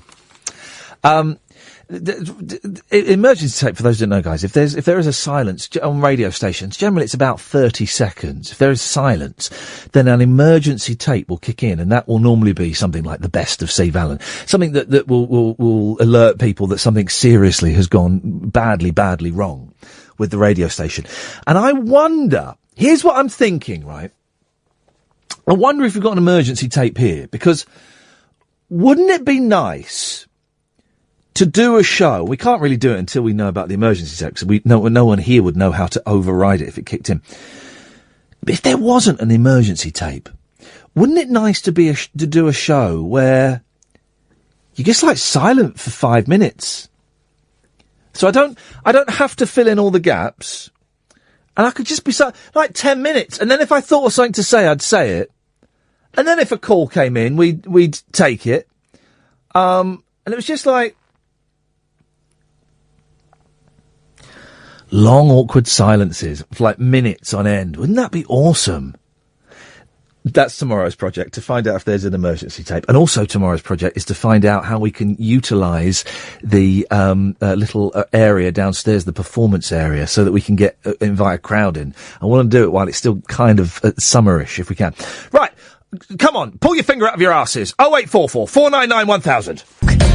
Catherine joins me in the studio. Music Geek will come to you in a second. 0844 499 1000. Let us just, do you remember the time, Catherine, when one of our favourite singers came in and did a private concert for us on the air? Do you remember that? Yeah. Do you remember that? Yeah, I remember the time that happened, and I was sitting next to him and trying not to grin in his face. Oh, I was just staring. There were bits when I'd start to go on Twitter. I thought, no, ignore that. I'm gonna enjoy this. Then I closed my eyes and went in the music. I went, no, I'm gonna stare at him, and I'm gonna watch this and savour this moment. It's really, this is gonna sound really stupid, but seeing the noise you know so well coming out of an actual person is something really special, isn't it? Yeah. That was my guitar. So in many ways, that was partly playing that. Yeah, I was singing a bit as well. I noticed you in the backing. How could you? I couldn't stop. That's not like you. I couldn't stop myself. I was so. Here we go. This doesn't happen very often. I was so filled with joy, with actual joy. That never happens. That I was over the moon, and I just sat there thinking, this is one of those magical moments. And we've had a couple of magical moments. When we hid in a cupboard once to watch the Barenaked Ladies, the band, doing recording a TV show and doing 8 or 10 songs back to back. We were literally hiding in a cupboard and I could see their set list, and I could see my favourite song coming up. Oh my God, it's so And here's wonderful. the thing, right? When he said pick a song, anyone, right? And I wanted to say Shoebox to start with, and I thought, no, I'll play it good. And the new album, by the way, is genuinely brilliant. That's not, I was listening to it today, again, and it's not Puff and Blast, it was genuinely brilliant. But then my mind went blank. I knew the name of that song was "You Can See, I Can See My House from Here." My mind went blank, and then I knew another song was coming up, and suddenly just every Barenaked Ladies song drained from my head, and I couldn't think of any of them at all. But what a nice bloke! If you're going to go and see him playing, an acoustic guitar in a park this Saturday, man alive, enjoy it. What an absolute! And I thought he handled the "If I Had $1 Million" request with dignity and manners and respect. If only I could say no so graciously. Yeah, wasn't that done beautifully? Because I could see his face kind of think, all right, how am I going to get out of this one? And he did it wonderfully. And I think that I don't think he left the caller feeling awkward or embarrassed or anything like that. I think it was Jake, wasn't it? He did it brilliantly. And what a voice, man. What a voice. What songs. Loved it. Absolutely loved it. We will... that'll all go out as a podcast tomorrow, guys. We'll put all of that out as a podcast. Yeah. Also, Matthew Stevenson, who is... I don't thank Matthew Stevenson enough. He is the young gentleman that basically... He collates all of the Periscope footage, and he uploads the full Periscope. If you want to watch the whole show, if you look for Matthew Stevenson, and it's Stevenson PH... on YouTube. He Periscope if you want to watch the whole show. I wouldn't want to watch the whole show myself. But I go in there and I grab little bits and put little 10-minute bits up. I can see why people watch it. I quite like having a look. Yeah, but if you want to, YouTube Matthew Stevenson, Iain Lee, and you'll find all the shows. But he's got that. He will have collected, or he will collect. And he does it all for free. That whole hour and 20 minutes, and we'll put that on YouTube. We'll get that up on YouTube tomorrow as well, or maybe the day after at some point. So Didn't those house concerts sound awesome? Yeah, I know it's a thing in the States. I've heard of this, and I know comedians. We're kind of doing it on Friday, aren't we? Oh, well, we're going to Sarah Sophie's house, yeah, in Edinburgh to do it. And I'm getting... The closer we get to it, the more nervous and more I think that's a terrible idea. No, that's a terrible idea. What if they're all murderers? What if they take me as a sex slave? That could happen. No, I think you'll be all right. No. Just. Honestly, I think you'll be safe. Just into that. What they'll do is we'll get in, we'll do the show, but then our drinks will be drugged, right? And then they will force me to perform sex acts on them. It's funny, is it? Wow, you've really given that a lot of thought. And they're the weird ones. No, okay, well, then I'll give you the full details of my horrible premonition, shall I? Does it involve the kebab head? Oh, for crying out loud, Catherine, I'm trying to save your life. They're going to murder you. They're going to murder you. They won't need to. And then use me as a toy for their pleasure. This isn't going to be awkward for them now, is it, seeing you on Friday? It's a premonition I've had, and my premonitions always come right. For example, I had a premonition today that at some point tonight I would... Flick me the V's. No, give you that. Oh. And I just did. Yeah, I see that a lot. Music Geek's on the line. Good evening, Music Geek. Hip, hip, hip. Hip, hip, hip. Hip. Now then, sir, how are we doing, Iain? I'm all right, thank you. I've got 100 tweets to rattle through, so I shall. Yeah, I'm good, thank you, man. I'm good. What you got for us? Okay, then. Yeah, I've got the opening to a classic album here, and I'd like you to give me the link with someone you've been talking about in like the last sort of 20 minutes. I think you'll get it as well. Yes. Okay, then I've got to do my voice here. Okay, and I have got the booklet out as well because I can't remember it. No one would have believed in the last few years of the 19th century that human affairs were being watched from the timeless worlds of space. No one could have dreamed we were being scrutinized as someone with a microscope studies creatures that swarm and multiply in a drop of water. Few men even considered the possibility of life on other planets. And yet, across the gulf of space, minds immeasurably superior to ours regarded this Earth with envious eyes, and slowly and surely they drew their plans against us. Are you reading this from a newspaper? Oh, this is the big opening of a TV of an album. It's the opening of an album. Oh, yeah, of course.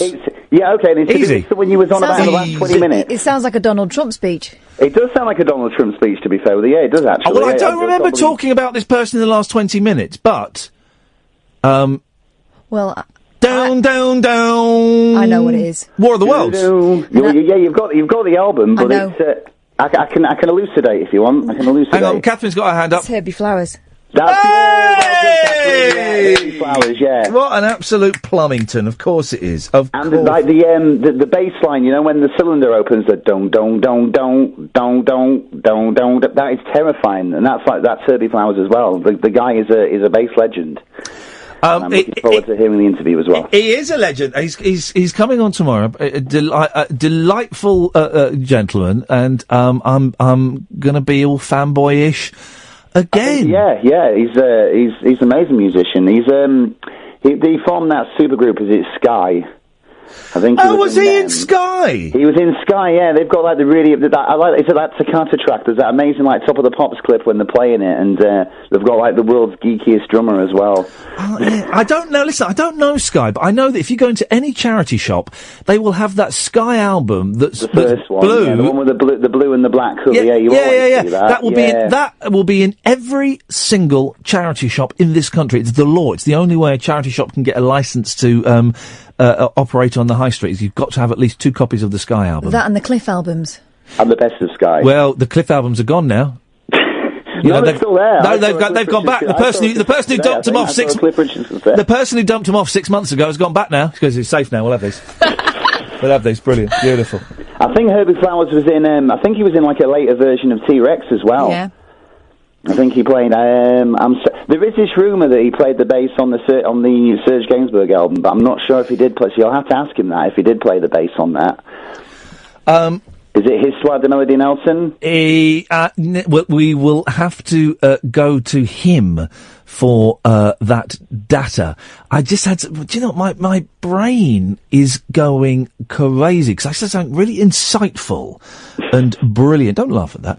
I had something really insightful and it's so humid, to be honest with you. I'm like, it's just really, really warm. By the way, at the start of the show, for those of you watching, Periscope's off.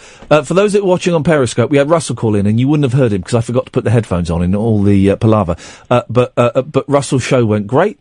And this is for the Periscopers. If you were listening, his show went great, and he said some very nice words, and he sounded happy. Yeah. And you can't say fairer than that, can you? And I hope Russell is going to be a regular caller to the show, because I think we all learnt a little bit about ourselves yesterday. I was actually thinking a little bit at 10 o'clock, actually. I think about 10:15 I kind of remembered and thought, oh, he's on the air. Yeah, I did. I remembered him at 20 to 10, actually, and then I remembered him about 20 to 2. I remember these times specifically. Yeah, I did. At 20 to 10, I thought, oh, he's going to be on in a bit. Best of luck, buddy. But it all went well. Music Geek, thank you very much for that. 0844 499 1000 is the telephone number if you want to, Were you impressed with my knowledge there of Mr. Flowers? Well, but I've been reading Wikipedia. I was talking to Ash about it. You remember that we talked about him, and yeah, but I was boasting to Ash about it before the show as well, and used Wikipedia to help me. So. Oh, were you googling stuff now? No. Well, you can't do that. You can't do that. I'm not googling anything now. Can we just knock off an hour early tonight? Because it's hot. It's now post-show, post-gig come down. Mm-hmm. And people don't want to call in, and that's fine. But there's not really anything in the papers. There's not really anything in the papers today. So I've not got a lot to talk about. Nothing's happened to me. Let me just check my contract about whether that's allowed. Oh, you're doing a thing. You're going to do a little thing now? Okie dokie. Hang on. Just doing a little thing there. Well, bearing in mind, I'm freelance now, so it's all every penny counts. It's not like the BBC where I could do what I wanted. Well, this is the thing. The amount of money the BBC spaff away on just, on jollies and training courses. Well, funny you should talk about training courses. Oh, go on, why? Well, in 15 years I got sent on one, didn't I? And it was only just to make an example of them. It was when they knew you were leaving, and it was... They sent me on the last one, so I couldn't stop them from the bullshine they were perpetuating. You know that the talk we gave at the Radio Academy is available as a podcast from the BBC? Someone sent me a screen grab. Didn't we speak to BBC Production about it? I don't remember that. I wrote them an article. That's when they liked us. Yeah, well, but it's still up there. It's still called How to Do Radio. Don't tell me. No, well, I mean, I don't know why anyone would want to listen to us spouting our absolute... Well... Although we are available. If Yeah, you do want us to yes! use us as consultants. Yes! Certainly. Top dollar. Remember? We'll take top dollar. Literally nothing has happened to me today, though, so I've got no... Ed wants to talk. Look, Ed's... My phone's ringing.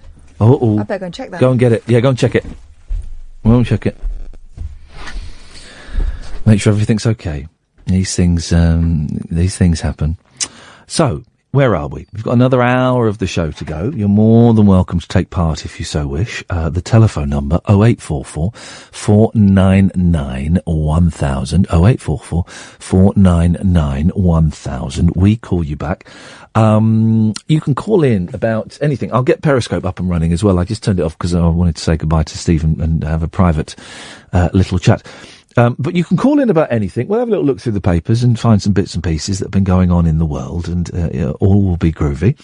But you can call in about absolutely anything you want. I don't sit here and set an agenda and tell you what you should be talking about or any of that stuff. It's kind of up to you. Sometimes it works. Sometimes it doesn't. I'm Iain Lee. This is Talk Radio. Talk Radio. Here we go, dear listener. 0844 499 1000. I'm getting my mojo back. I'm going to grab me some nuts, and I'm going to chow down on some nuts and some seed. That'll do it. That'll make me all sparky again. I'm Iain Lee. This is Talk Radio. Late night, Iain Lee on Talk Radio. We have ways of making you talk. Hang on a minute. Oh, hang on a minute. We've got too many things going off at once. Let's try that again. Well, I'm not the kind to kiss and tell, but I've been seen with Farrah. I've never been with anything less than a 9. So fine, I've been on fire with Sally Field, gone past with a girl named Bo, but somehow they just don't end up as mine. It's a death-defying life I lead. I take my chances. I die for living in the movies and TV. But the hardest thing I ever do is watch my leading ladies kiss some other guy while I'm bandaging my knee. I might fall from a tall building, I might roll a brand new car, 'cause I'm the unknown stuntman that made Redford such a star.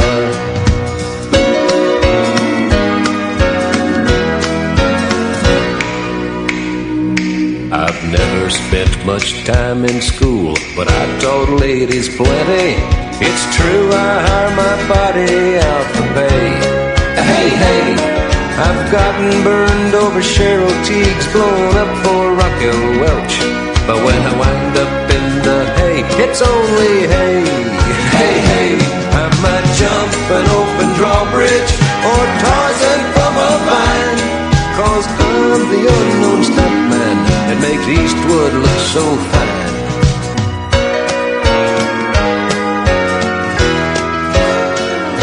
I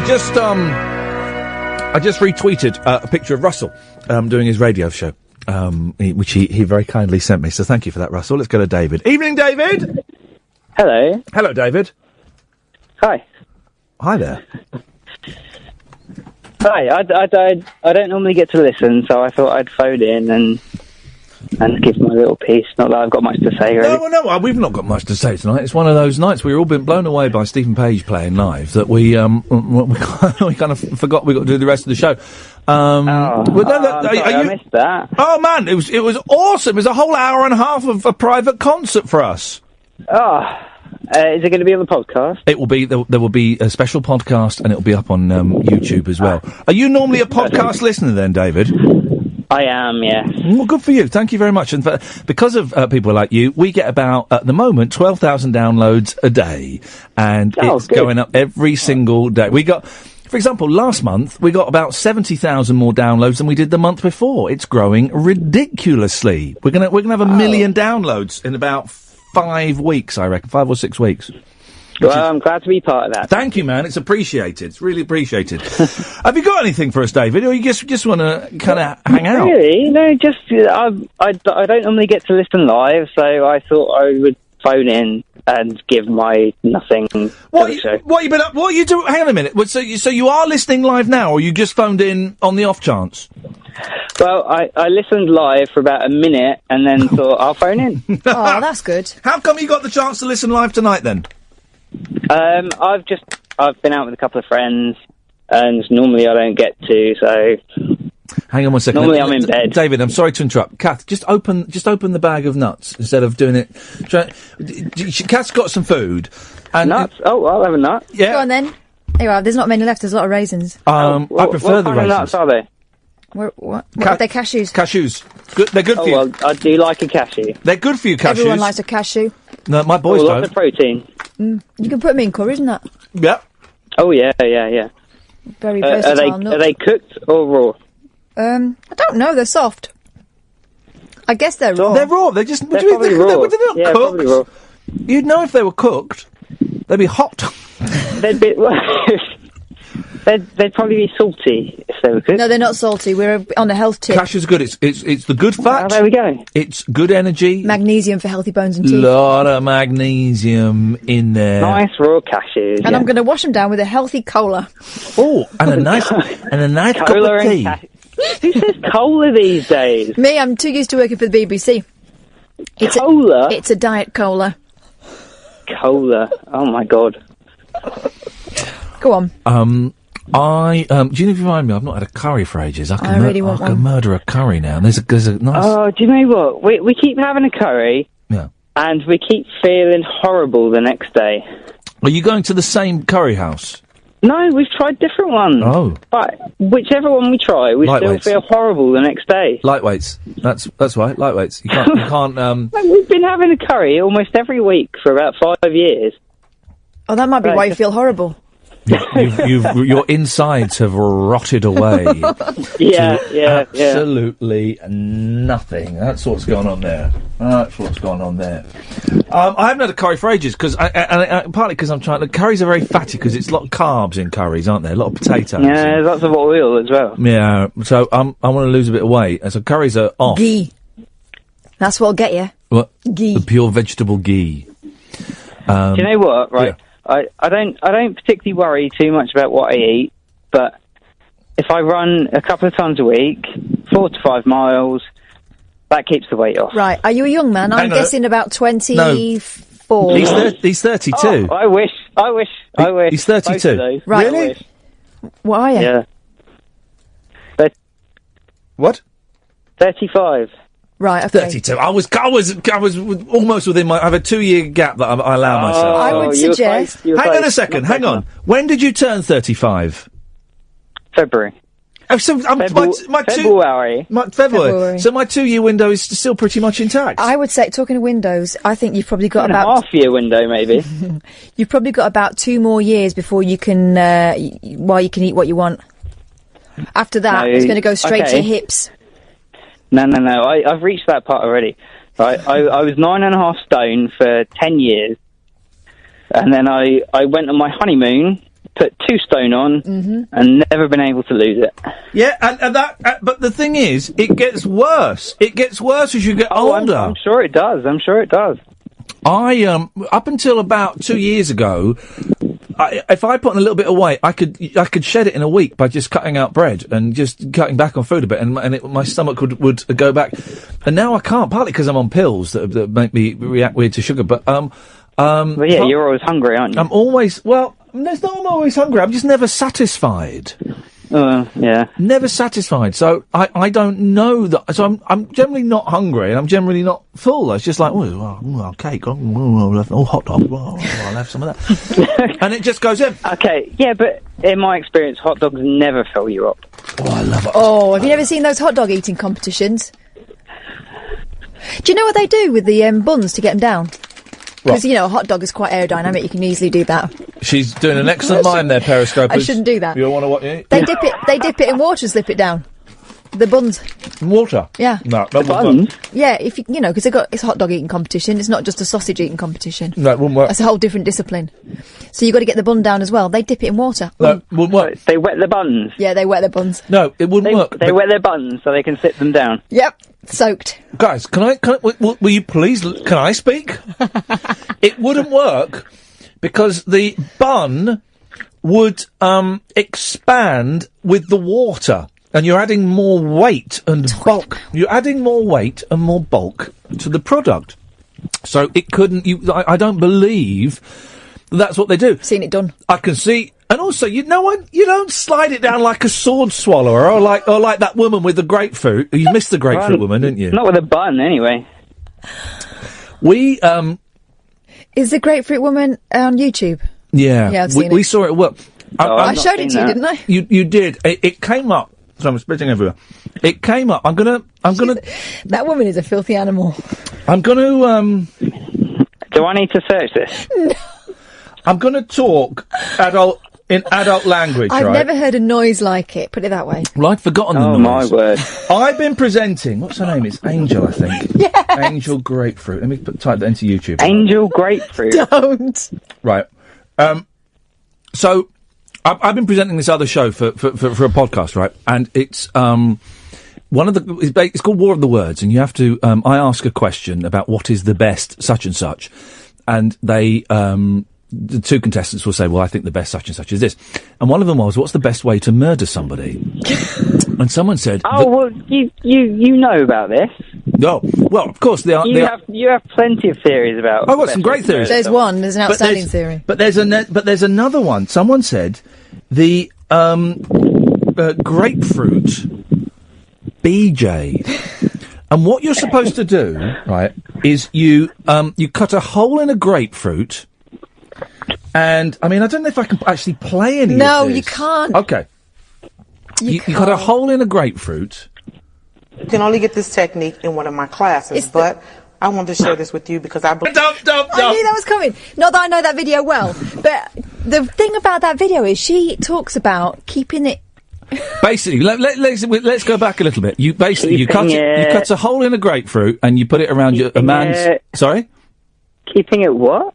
What? She keeps it under the bed, and she's saying that you should be blindfolded. Hang on, let me just explain. Guys, So there's a surprise. What, she just keeps it under David, the bed. hang on. Let me fill in. Let me fill in the gaps. Right. So you cut a hole in a grapefruit. You put it around a man's penis, and you perform oral pleasure on him whilst also pleasuring him with a grapefruit. And she just what? Yeah. And apparently, it's so How good. Can you do both? Well, use your imagination, mate. Apparently, it's so pleasurable, it can kill you. This is the thing, that 4 people have died of... Well, yes. I can't say I've experienced that so far. Well, of course you're still alive. You're still alive. Yeah. If you, Thank your lucky stars. I am. if you'd have experienced it, mate, you would die. But what a way to go. Can I play the noise? No, well, careful. Can I just play the noise? Careful. Don't worry. I'm going to get to the noise. Hang on a second. David, thank you for that. I'm glad you managed to contribute. There we go. We're going to just pause this. We're going to just going to get to the noise. There's a way. I found a way on YouTube. You can. It doesn't really. Doesn't work with this video. Okay, so here's. Oh, you've got to be so careful, haven't you, when you're playing pornography on the radio. All right, here we go. So here's the noise.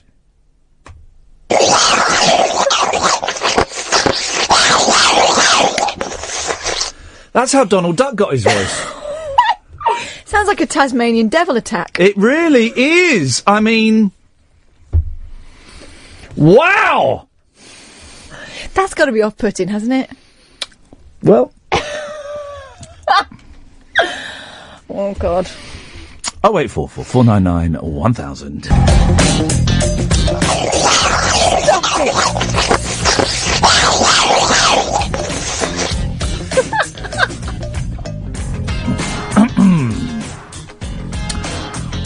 Oh, 0844 499 1000. Kath, pick line 1 or line 2? 2. Line 2. Eduardo, you're on the air. Is it me? Is that Eduardo? Do you know what? Talking of grapefruits, I've been watching women's beach volleyball for the last couple of hours. Isn't it a wonderful sport? All of the sport. Do you know what? I've seen literally 0 seconds of women's beach volleyball of the Olympics and apart from what is on the telly in there, because those Muppets are watching it talk sport with their wangers out. But I just can't. Can you get me Brazil's autograph? What, the country? No, the geezer in the morning. That might be tricky. That's fair enough. I can get you Cundies. No chance. No thanks. Goldsteins? No, it's Brazil, ledge. Okay, I can get you the 2 mics. Listen, that's worth nothing on eBay. Oh, I see. It's for financial recompense. I do apologise. I thought you were fans. What you got for us, Eduardo? Well, not a lot. I was just watching women's beach volleyball. Oh, God. And that chap was talking about having a curry. I had a curry last night. And I feel fine. Well, no need to rub it in his face. Well, isn't it appropriate choice? It was perhaps. I think you have to be quite specific about your choice of curry. Anything over a madras is going to cause you problems the next day. Yeah, I don't like it too hot, but I do like when we go to Nando's, I always go for hot, and then I regret it because their hot in Nando's is really, really hot. I would reconfigure Nando's, and I would call hot really, really hot. I call the lemon and lime thing, I call that quite hot. That makes my nose run a bit. Yeah. Do you know what? I've never been to Nando's. Don't want to interrupt you on your show. Doesn't matter. Everyone seems to be doing that tonight. Nando's is all right. I'd never been to Nando's before I started working with Iain Lee. I didn't know what to do when I went in. My teenagers go to Nando's. They rave about it. They're like, I'm going to Nando's. Right, I mean, really? I wouldn't rave about it. I do think the sides that we've had. Kebab. There is a weird thing they do in Nando's. Oh yeah. Right. Have a kebab. What? Have a kebab. I haven't had a kebab since I haven't had a kebab for 28 years. I can. Well, I think that might be you need to sort that out. Go and get yourself a big fat doner. Right, I can't. I watched my Big Fat Greek Wedding 2 today on Netflix. And it's rubbish. You should. I really wanted to watch. We had a rare afternoon off. I really wanted to watch London Has Fallen. It's a good film, that. But Mrs. Paris was like, no chance. It's a classic film. Classic film, London Has Fallen. It's a ridiculous film. It's a look at what could happen if the entire police force and the ambulance staff were taken over by ISIS. And if Gerard Butler was an American. Love a bit of that. I haven't seen the other one, Olympus, so perhaps I should see Olympus. What are you doing? Really Can you hear us?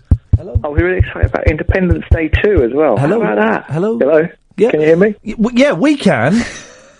I don't call often, so I've got a lot to get in. But there's no rush. There's no rush. We've got ages. What are you doing? Because you just went away from the phone there. You're obviously doing something while you're talking to us. I've got the women's volleyball on the telly. What I'm building up to a joke. Did you know it was on, or were you just sat in front of the TV flicking away? No, I'm twirling a headphone. This is interesting. Oh, I bought these earbuds on eBay. They were really cheap, right? Second-hand earbuds. No, they're new ones. But the reason why they're cheap, and I didn't put this in the ad, is that they're both for the same ear. What do you mean? One pointing one way, one pointing the other. What do you mean they're for the same ear? Work it out. Left and right ear. Right. Well, I've got different. But so what? They're both for the left ear. Exactly. So one's pointing one way and one's pointing the other. How cheap were they? $1.99. And when I was on the airplane, I couldn't hear a thing. What aeroplane? Why have you brought an aeroplane into this? I've just come back from holiday, so. We never learn as a species, do we? That buy cheap, buy twice. Measure what twice, cut once.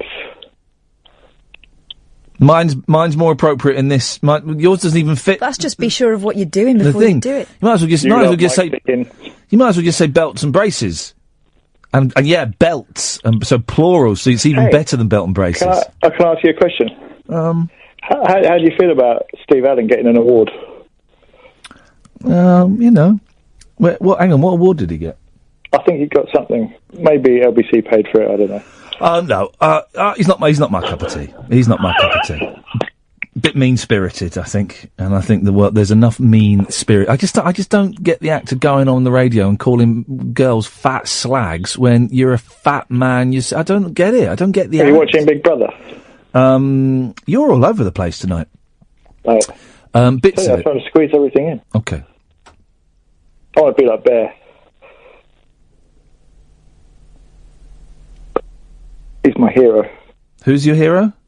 Bear. Oh, I'm going to cut you off now. Ciao.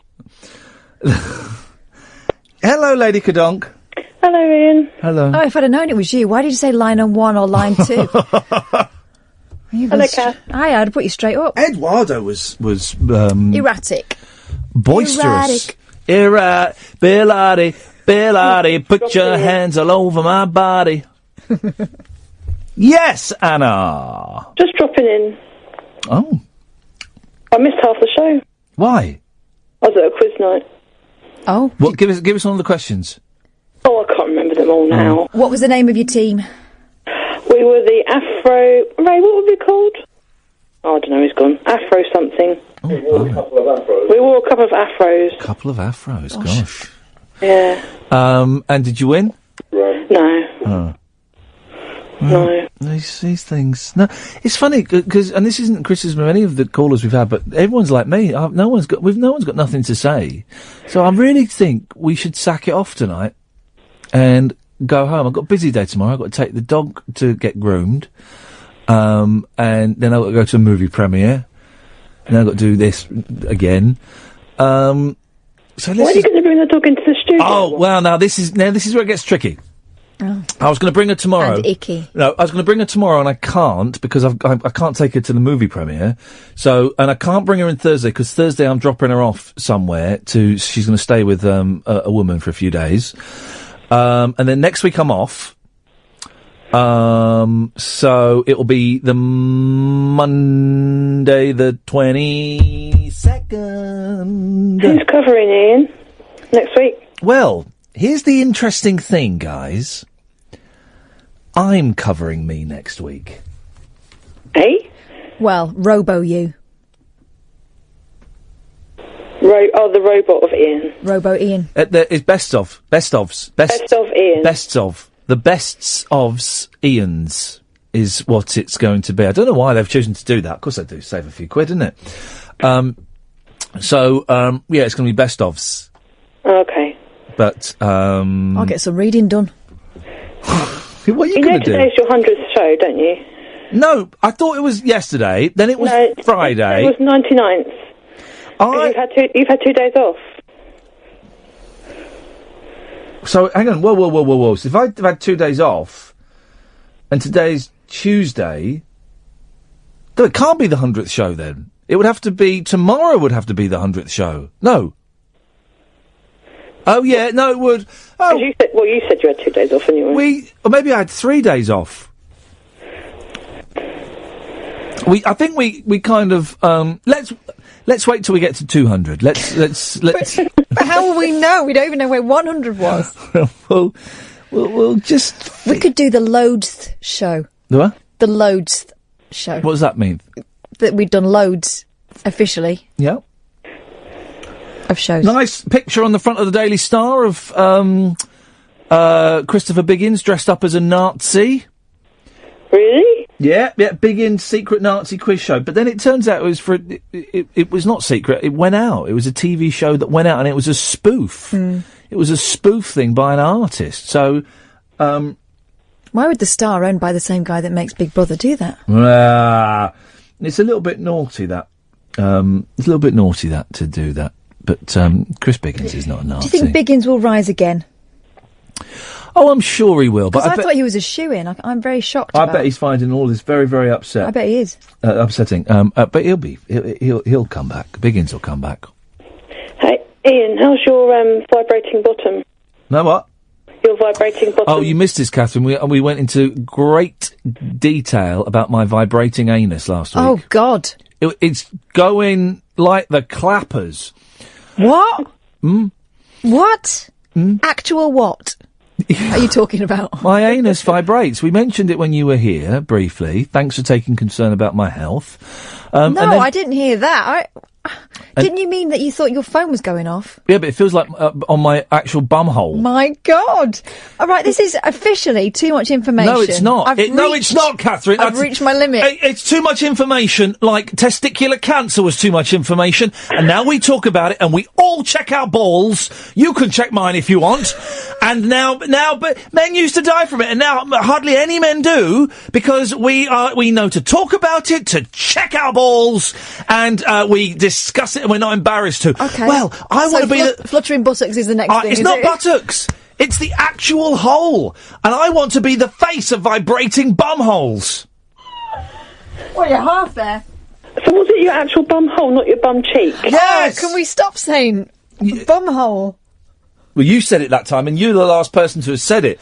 So, Ofcom, it's her that gets the sack. This is me trying to rein it in on air, everyone. You can rein this in. God. No, it's a serious condition. And no, here's the thing, right?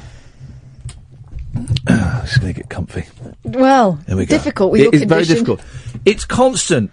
And I Googled it. You got to be careful when you type it in. Don't click Is that what did it, Googling it? Don't click on videos or images, because that is what they're doing is not going to do. That is going to do you no good whatsoever. They're bringing it on themselves, are they? Well, with help from a mate. Honestly, no, this is... And to be serious for a moment, right, and this is being 100% serious now, there are forums about this. This is not just me, he's being a bit rude, talking about bumholes. This is not actually... This is a real thing. There are forums about this, and it is one of science's great mysteries. It's Your medical mystery. It is the last taboo. And it is one of science's... For good reason. Because we don't want to talk about it. We want to sweep it under the carpet. All right, fine. You do that. What, you can get it under the carpet as well? All the diseases, right, that we talk about proudly, mental health, cancer, the AIDS, all of this stuff, we talk about it proudly now, and it saves lives. Right. Right? We don't talk about this. Oh, because it's bumholes. Oh, bumholes. Oh, he's got bumhole. Well, no. Stand tall and stand proud. Just be aware that you're vibrating a bit. Seriously. Can you see it from outside? No. I've checked.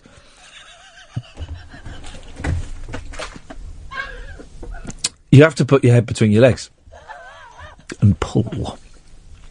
I've got a mirror. No, Scott. No, but serious. Please be serious, because All this right, is come the on. sort of stuff this is the sort of stuff that gets me the sack, because people think I'm being rude, and I'm not being rude. I'm genuinely being serious. If you type in to I don't want to, but I'll Google take your word for it. vibrating bum hole,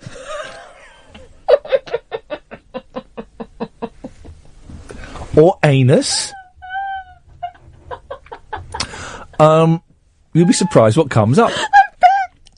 But there are loads. This is don't, Kath, because this is the sort of thing that will get me the sack. This is what people hate me for, because they think it's all scatological, below the waist humour. I'm not even being humorous. I'm being deadly, emphasis on that word, serious. There are forums about this. There are thousands of people across the world Men, I'm guessing. that have been... Single men? Women as well. Right.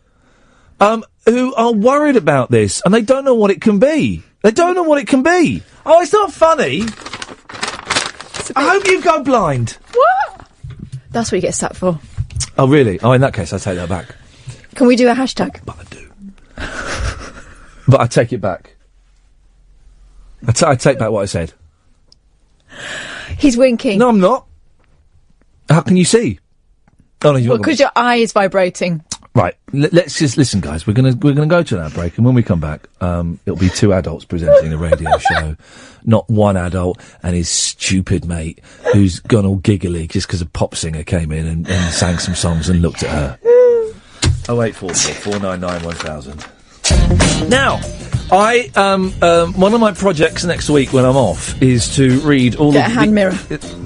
I nearly swore then. Hey, I dumped Stephen Page. I know. I did it subtly. Didn't make a big thing about it. I saw you.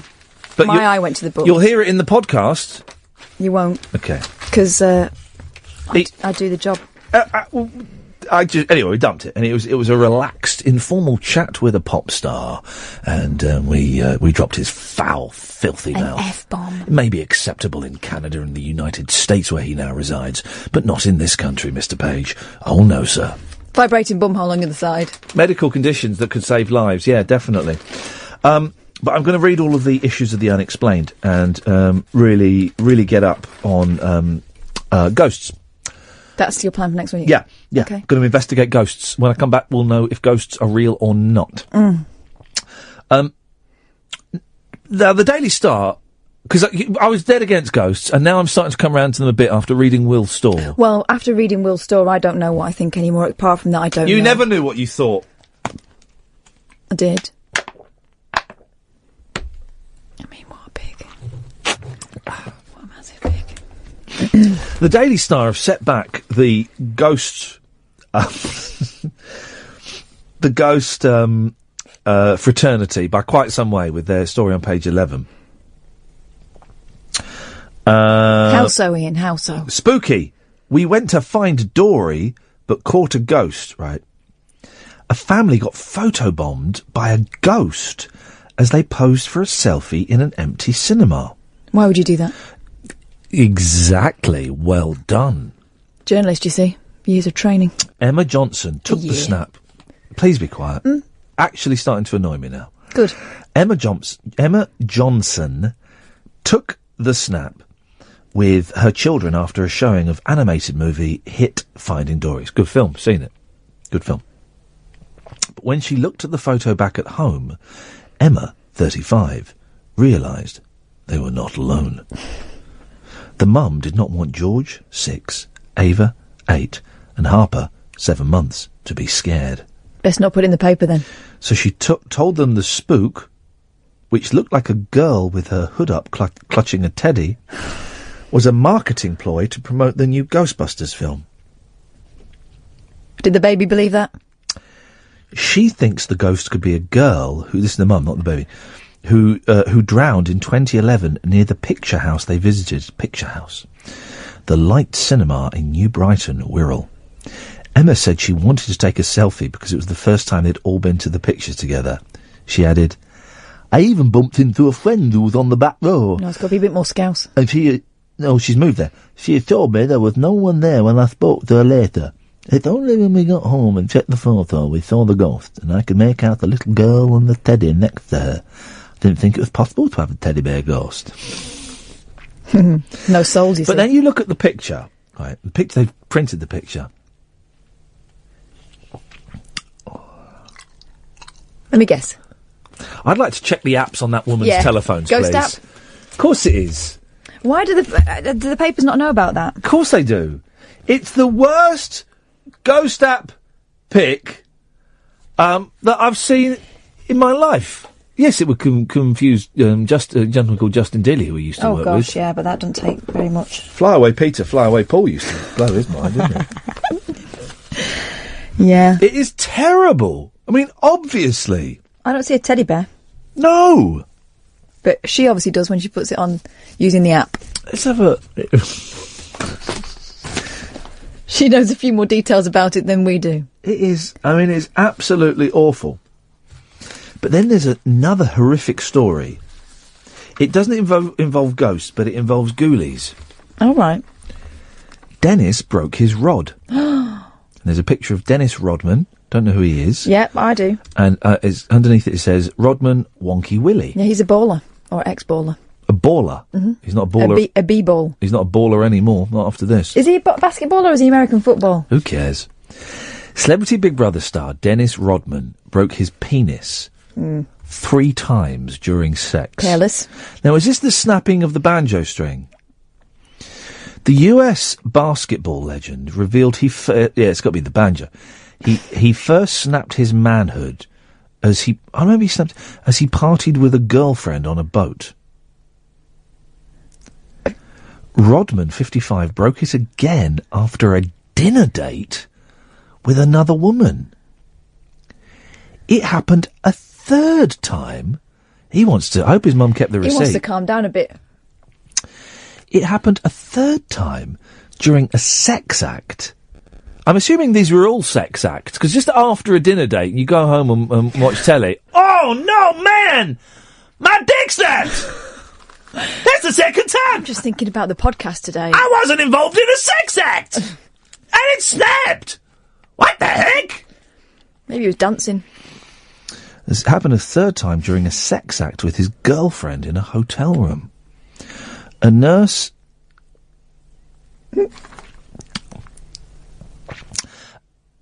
Go on. A nurse later demanded £20,000 or she would show the media images of his injured penis. Which he would hate, obviously. But Dennis said his girlfriend replied, well, then do it. You can't put this last hour out as a podcast. I don't think I can. No, don't. It's too rude. I'm It's just too imagining Wilson listening to it. No, it's too rude. Just put the Stephen Page thing up as okay. Iron Special. 0844 499 1000. 0844 499 1000. I'm really tired all of a sudden now. Yeah, I can hear it in your voice. Sorry? I can hear it in your voice. I can pretend I'm up and I'm wide awake. I shouted so loudly, I think I spat on the screen. And it's affected the touch screen. Oh, there you go. There's just oh look, there are my signed CDs. Yeah. Why didn't you bring CDs in? Thought I was trying to be cool. That's something I should not do. There are times to be cool, and there are times when you say To be signed. Yeah. Maybe I should have got him to sign me. Yeah, get him to sign your boob. I'll do it. Yeah, whack it over it. Not going near them. So, here we go. Radio bosses ban DJ who joked, I'm naked. Oh. Furious listeners slammed bosses at a hospital radio station yesterday for suspending a DJ who joked he was broadcasting naked. Nigel Bateman, 54, made the crack on Facebook while posting a promotional video before beginning his show on Radio Broad Green in Liverpool last month. He pictured himself topless at the microphone and said, I do it naked live sometimes when it's too flipping hot in the studio. A bit of fun. Bit of fun. I bet he's not the only one who's done that joke. Yeah, it's a bit of fun. He looks a bit like Mike Mendoza. It's just a bit of fun. Why did you do that noise? I didn't need to see the face of the man. Oh, but come on. He's working at hospital radio. Good for him. The volunteer DJ has a long-running joke on air in which he pretends his studio is so hot he has to strip. But the station, which entertains patients at the city's Broad Green Hospital, did not see the funny side and suspended him indefinitely. It sounds like some of the bosses I've worked for. More and more. Now fans... Well, hang on. Fans? They'd have had to be in hospital for a long time. Heavily medicated. Well, some hospital radios you can hear outside of the hospital. Yeah. They broadcast on they're almost like a miniature really local station, micro station. Now fans have demanded his reinstatement, accusing the station of being humourless and overreacting. Yeah. Mr. Bateman said yesterday, I've been there for 28 years. He must be tired. Really tired. And my show's been removed from the website as though I don't even exist. Mate, get used to it. Oh, that's the way it goes. You want to work in this industry, buddy? You get used to it. It's just a bit of fun. And it seems like the committee don't have a sense of humour. What? Bosses at a radio station? Not having a sense of humour? You've got to be joking! Here, though, they do. For the moment. You see guys on building sites not wearing tops while they work. I used Facebook Live to promote the show and said I'd stripped off because of the heat and as a bit of a joke. Lots of people liked it on Facebook, but now I'm not even allowed to go near the building. Well, you can probably go near the building, Mr. Bateman. Well, if you're ill, especially. Mr. Bateman said he's received an email saying his antics were inappropriate. Did he get his... No. All he did was that picture of... this sounds like so many bosses that you and I have worked with. Right, go on. Not just in the other place, but Mr. Bateman said he received an email saying his antics were inappropriate and could damage the station's reputation with the hospital's NHS trust. Oh, jog on, there are suits and drones even in hospital radio. Flippin' heck. Wonder how they feel about it now being featured in, what's that, the Express? Mr. Bateman, a former producer at Liverpool's Radio City, claimed his hospital show has listeners as far away as the USA, Germany, Australia and Egypt. He added, I'm at a loose end now. I'm unemployed and care for my disabled family. Well, could spend the time doing the radio show looking for a job. I do it for the listeners, but also it gives me something to do. I'm being slightly mean there. Dozens of Mr. Bateman's fans have launched an iPetition to get his job back. Petitions don't work, buddy. How many did I have on the petition to get me back? Loads. It was about 7,000 or something, wasn't it?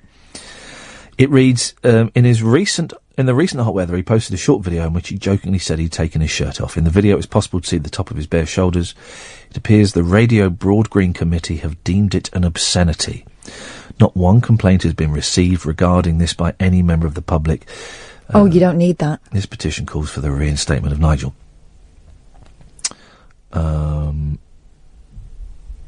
Paul Russell, and then they've got quotes from people, right? Including one from Paul Russell, who said, "Whatever happened to laughter being the best medicine?" Paul Ross. Paul Russell. Oh, what did he know? God, that actually came out of my mouth. I would suggest that if you're in hospital, I would follow the advice of the doctors and the clinicians, and if they offer you medication, I would accept that and not just do the laughter thing, because that will. The radio station has refused to comment. Now look, the Express gives them. It's 0844 499 1000. By the way, although I suspect everyone's gone home. There's loads of people on Periscope.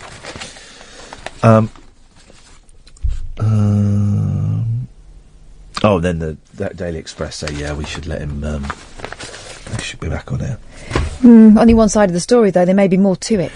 Well, there might well be, but from what has been presented to me, I would suggest that the squares have overreacted. But remember, that it's been presented to you in that fashion for a reason. Exactly, so that I know the full story. Well, and I've got the full story, and I think Mr. Bateman should be. I think Mr. Bateman should cover for me next week. Bit of cheeky fun. When I might as well just come in and do the show. If it's going to be a best of, I might as well just come in and do it. No. I'm going to be around. No. You stay away. I'm just going to be at home watching telly. Yeah. And that's it. I've got a meeting on the Friday next week, for the Channel 5 thing. Just a little look at the script for that. I need to get my earpiece. I don't know where my earpiece is. I haven't used that for so long. Anyway. 0844 499 1000. There's the story that was in some of the papers yesterday, and the Mail have got it today, about the fun day. Yes, with the cardboard boxes. That guy's a legend, isn't he? Angry parents call police to £18 fun day, boasting castle made of old boxes. It's a good castle. It was billed as a unique weekend of fun. It was certainly unique. Yeah. Offering rides, stalls and a castle-themed maze. But families who arrived at Kids Fest with a Z, fun, were instead greeted with a maze made of cardboard boxes and forced to pay for the overpriced attractions on top of their entry fee of up to £18 per person. Police had to be called as angry parents demanded refunds on Saturday, and a protest Facebook page called Kids Fest Refund 2016 was set up later that day. Whatever happened to that Christmas fair? The parents took it over, didn't they? But did the people get their... Did the people get their money back? Because Jonathan had no one's calling in, so screw you. We'll just have a private chat. There was a Christmas. No, don't even fill it in with them. Don't tell them. You can tell them. Rubbish Winter Wonderland. Yeah, and Jonathan Vernon Smith had the guy on his show. The guy was obviously a plum and went on the show. But did he'd taken a load of money? Did anyone ever get their money back? I think he begrudgingly gave some of it back. Well, he didn't want to give it back, but he had to.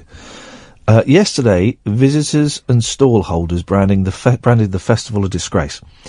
Daniela Scott, who spent £74 for 4 tickets, said, "Nothing was free when you got inside. We were very misled. We also paid for camping, no running water and toilet facilities. It was a disgrace. We put a brave face on for the children, but we had to say they could only go on the bouncy castle, which was £5 a ticket." What? Joanne Boxer said, "It was so upsetting when we arrived to see what was a very small fete with expensive rides and a few disgusting toilets." Craig Hudson branded organiser Tom Kembury a low-life excuse for a human being. Stall holders also said they'd wasted £60 on pitches as the exorbitant fees meant punters had no more money to spend. Mr. Kembury, who owns the Winter Fest Company, was also blasted just last year after his frozen pop-up experience was branded a rip-off. Visitors who paid up to £15 expecting a magical frozen wonderland found a tiny inflatable pool filled with foam. That's terrible. Yeah, but he learnt his lesson from the last year's experience by charging £3 more for something equally cack. Okay, guess how much the Winter Wonderland thing? Guess how much face painting was? Well, it's usually about £1, £1.50 or something. Keep going. 3? Keep going. No. 5? Up a bit more. It's in double figures. You're kidding me. £25 a time for face paint. £25! I'm in the wrong caper. At some places you go to, you get them free. I can do face paints. Oh, can you do good ones though? Yeah. I Really? did this. Well, don't show the periscopers. I'll show you. When we went to see Finding Dory, they were doing face paints, and they were brilliant. Two girls were doing them. So, well, don't show it to them. Look, they'll see. Well, they've seen it now. They're seeing it now. They can see it now. I did that. It's good, isn't it? It's all right. It looks like a little girl. No, that's the face. Right. The paint is the unicorn. Okay. Mr. Kembury, 31, yesterday confirmed refunds were being offered as a gesture of goodwill. He added, "This is by no means an admission of any liability of wrongdoing. At the bottom of the advertisement text on our website, we clearly listed what activities would be chargeable." Wow.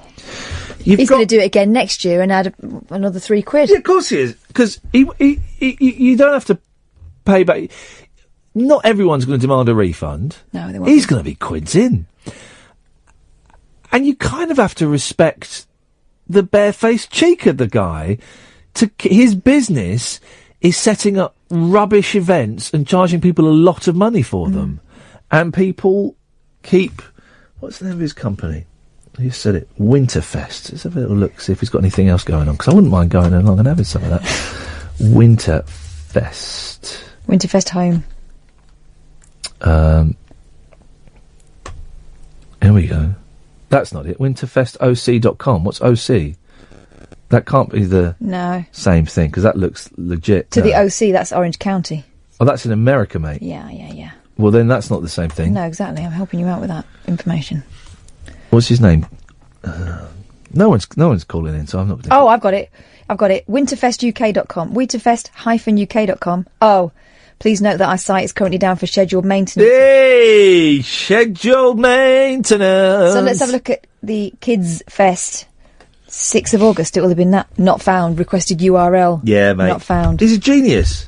He's a absolute... He's only 31 years old. Fair play. You've got to respect that, Catherine. You've got to respect that. He is... he's seen a gap in the market. He's seen a gap in the market, and he's ploughing straight through. Oh, very quickly, did you listen to the Supermarket Symphony on 4Extra on the way home last night? Did you enjoy it? Yeah. Wasn't it touching? Yeah. And simple. A little girl, he was talking about, sometimes I don't really want a dinner, but if I don't have one, I feel funny. The first time I heard it, because I listened to it twice yesterday, it was so good. It's on the BBC iPlayer. It was Supermarket Symphony. And I've been talking to the woman whose name is Nina something on Twitter, because she saw that I'd enjoyed it. It's so good, so good. And the first time I missed it, and I didn't know that she was a little girl. And I thought... Because she sounds like a grown-up speaking in a little girl's voice, as some people do. And so that's what I thought she was. But the old Nina fellow... Perry. Nina Perry. Did the same course I did, a BAPA, performing BA. Sounds like Nina. Arts. Sounds like Nina. She's brilliant. Sounds like Nina. Go and tell her we think she's brilliant. And I sent her a private message saying, I got, genius. She teaches now. Doesn't really make much stuff, which is a shame, because it was an art, man. Yeah, the little girl's turn of phrase was very much like sort of my mother-in-law's. Yeah. Very old-fashioned, yes. Like when you used to see kids in the first series of 7-Up when they're 7. And they say things like, I should like to go to have some lunch. The old, this is 4 years old, apparently. No, it was old. Anyway, she's telling me that the old guy was 80 now and he was listening to it again. It was good, that. I enjoyed that. They do often. I shouldn't really talk about other radio stations. The bosses don't like it, but they do 4 extra. They play old Radio 4 documentaries from about 4, 5, 6 years ago that I have invariably missed. And they're pretty much, without fail, brilliant. Even there was one about bloke going apple picking. And I started, I thought, and you switched it off because you thought it was going to be dull. Yeah, I did. Yeah. And I kind of went, oh, dear. But I thought it was one of those cruddy plays. Yeah, but there was nothing else on. The 2 mics weren't on. And it was that boring fella on LBC. And I hadn't yet discovered that Six Music also play old documentaries. And I listened to it. It was flipping brilliant. Absolutely brilliant. Loved it. Thanks. We're done. Enjoyed that. Absolutely enjoyed that. My souvenir of the day. Stephen Page. Thank you very much indeed. I'm going to take this glass home and clone myself a new one. He left my guitar, didn't he? Yes, eventually. Well, I can see the case. I better check the contents. Wrestle it off him. That's it, dear listener. We are back tonight at 10 o'clock. Thank you, Ed, for your excellent Phil Spector, Brian Wilson producing skills in terms of the music. Catherine, as a pleasure as always. Ta-ta. Talk Radio. Listen. Phone. Talk. Talk Radio. We'll get you talking.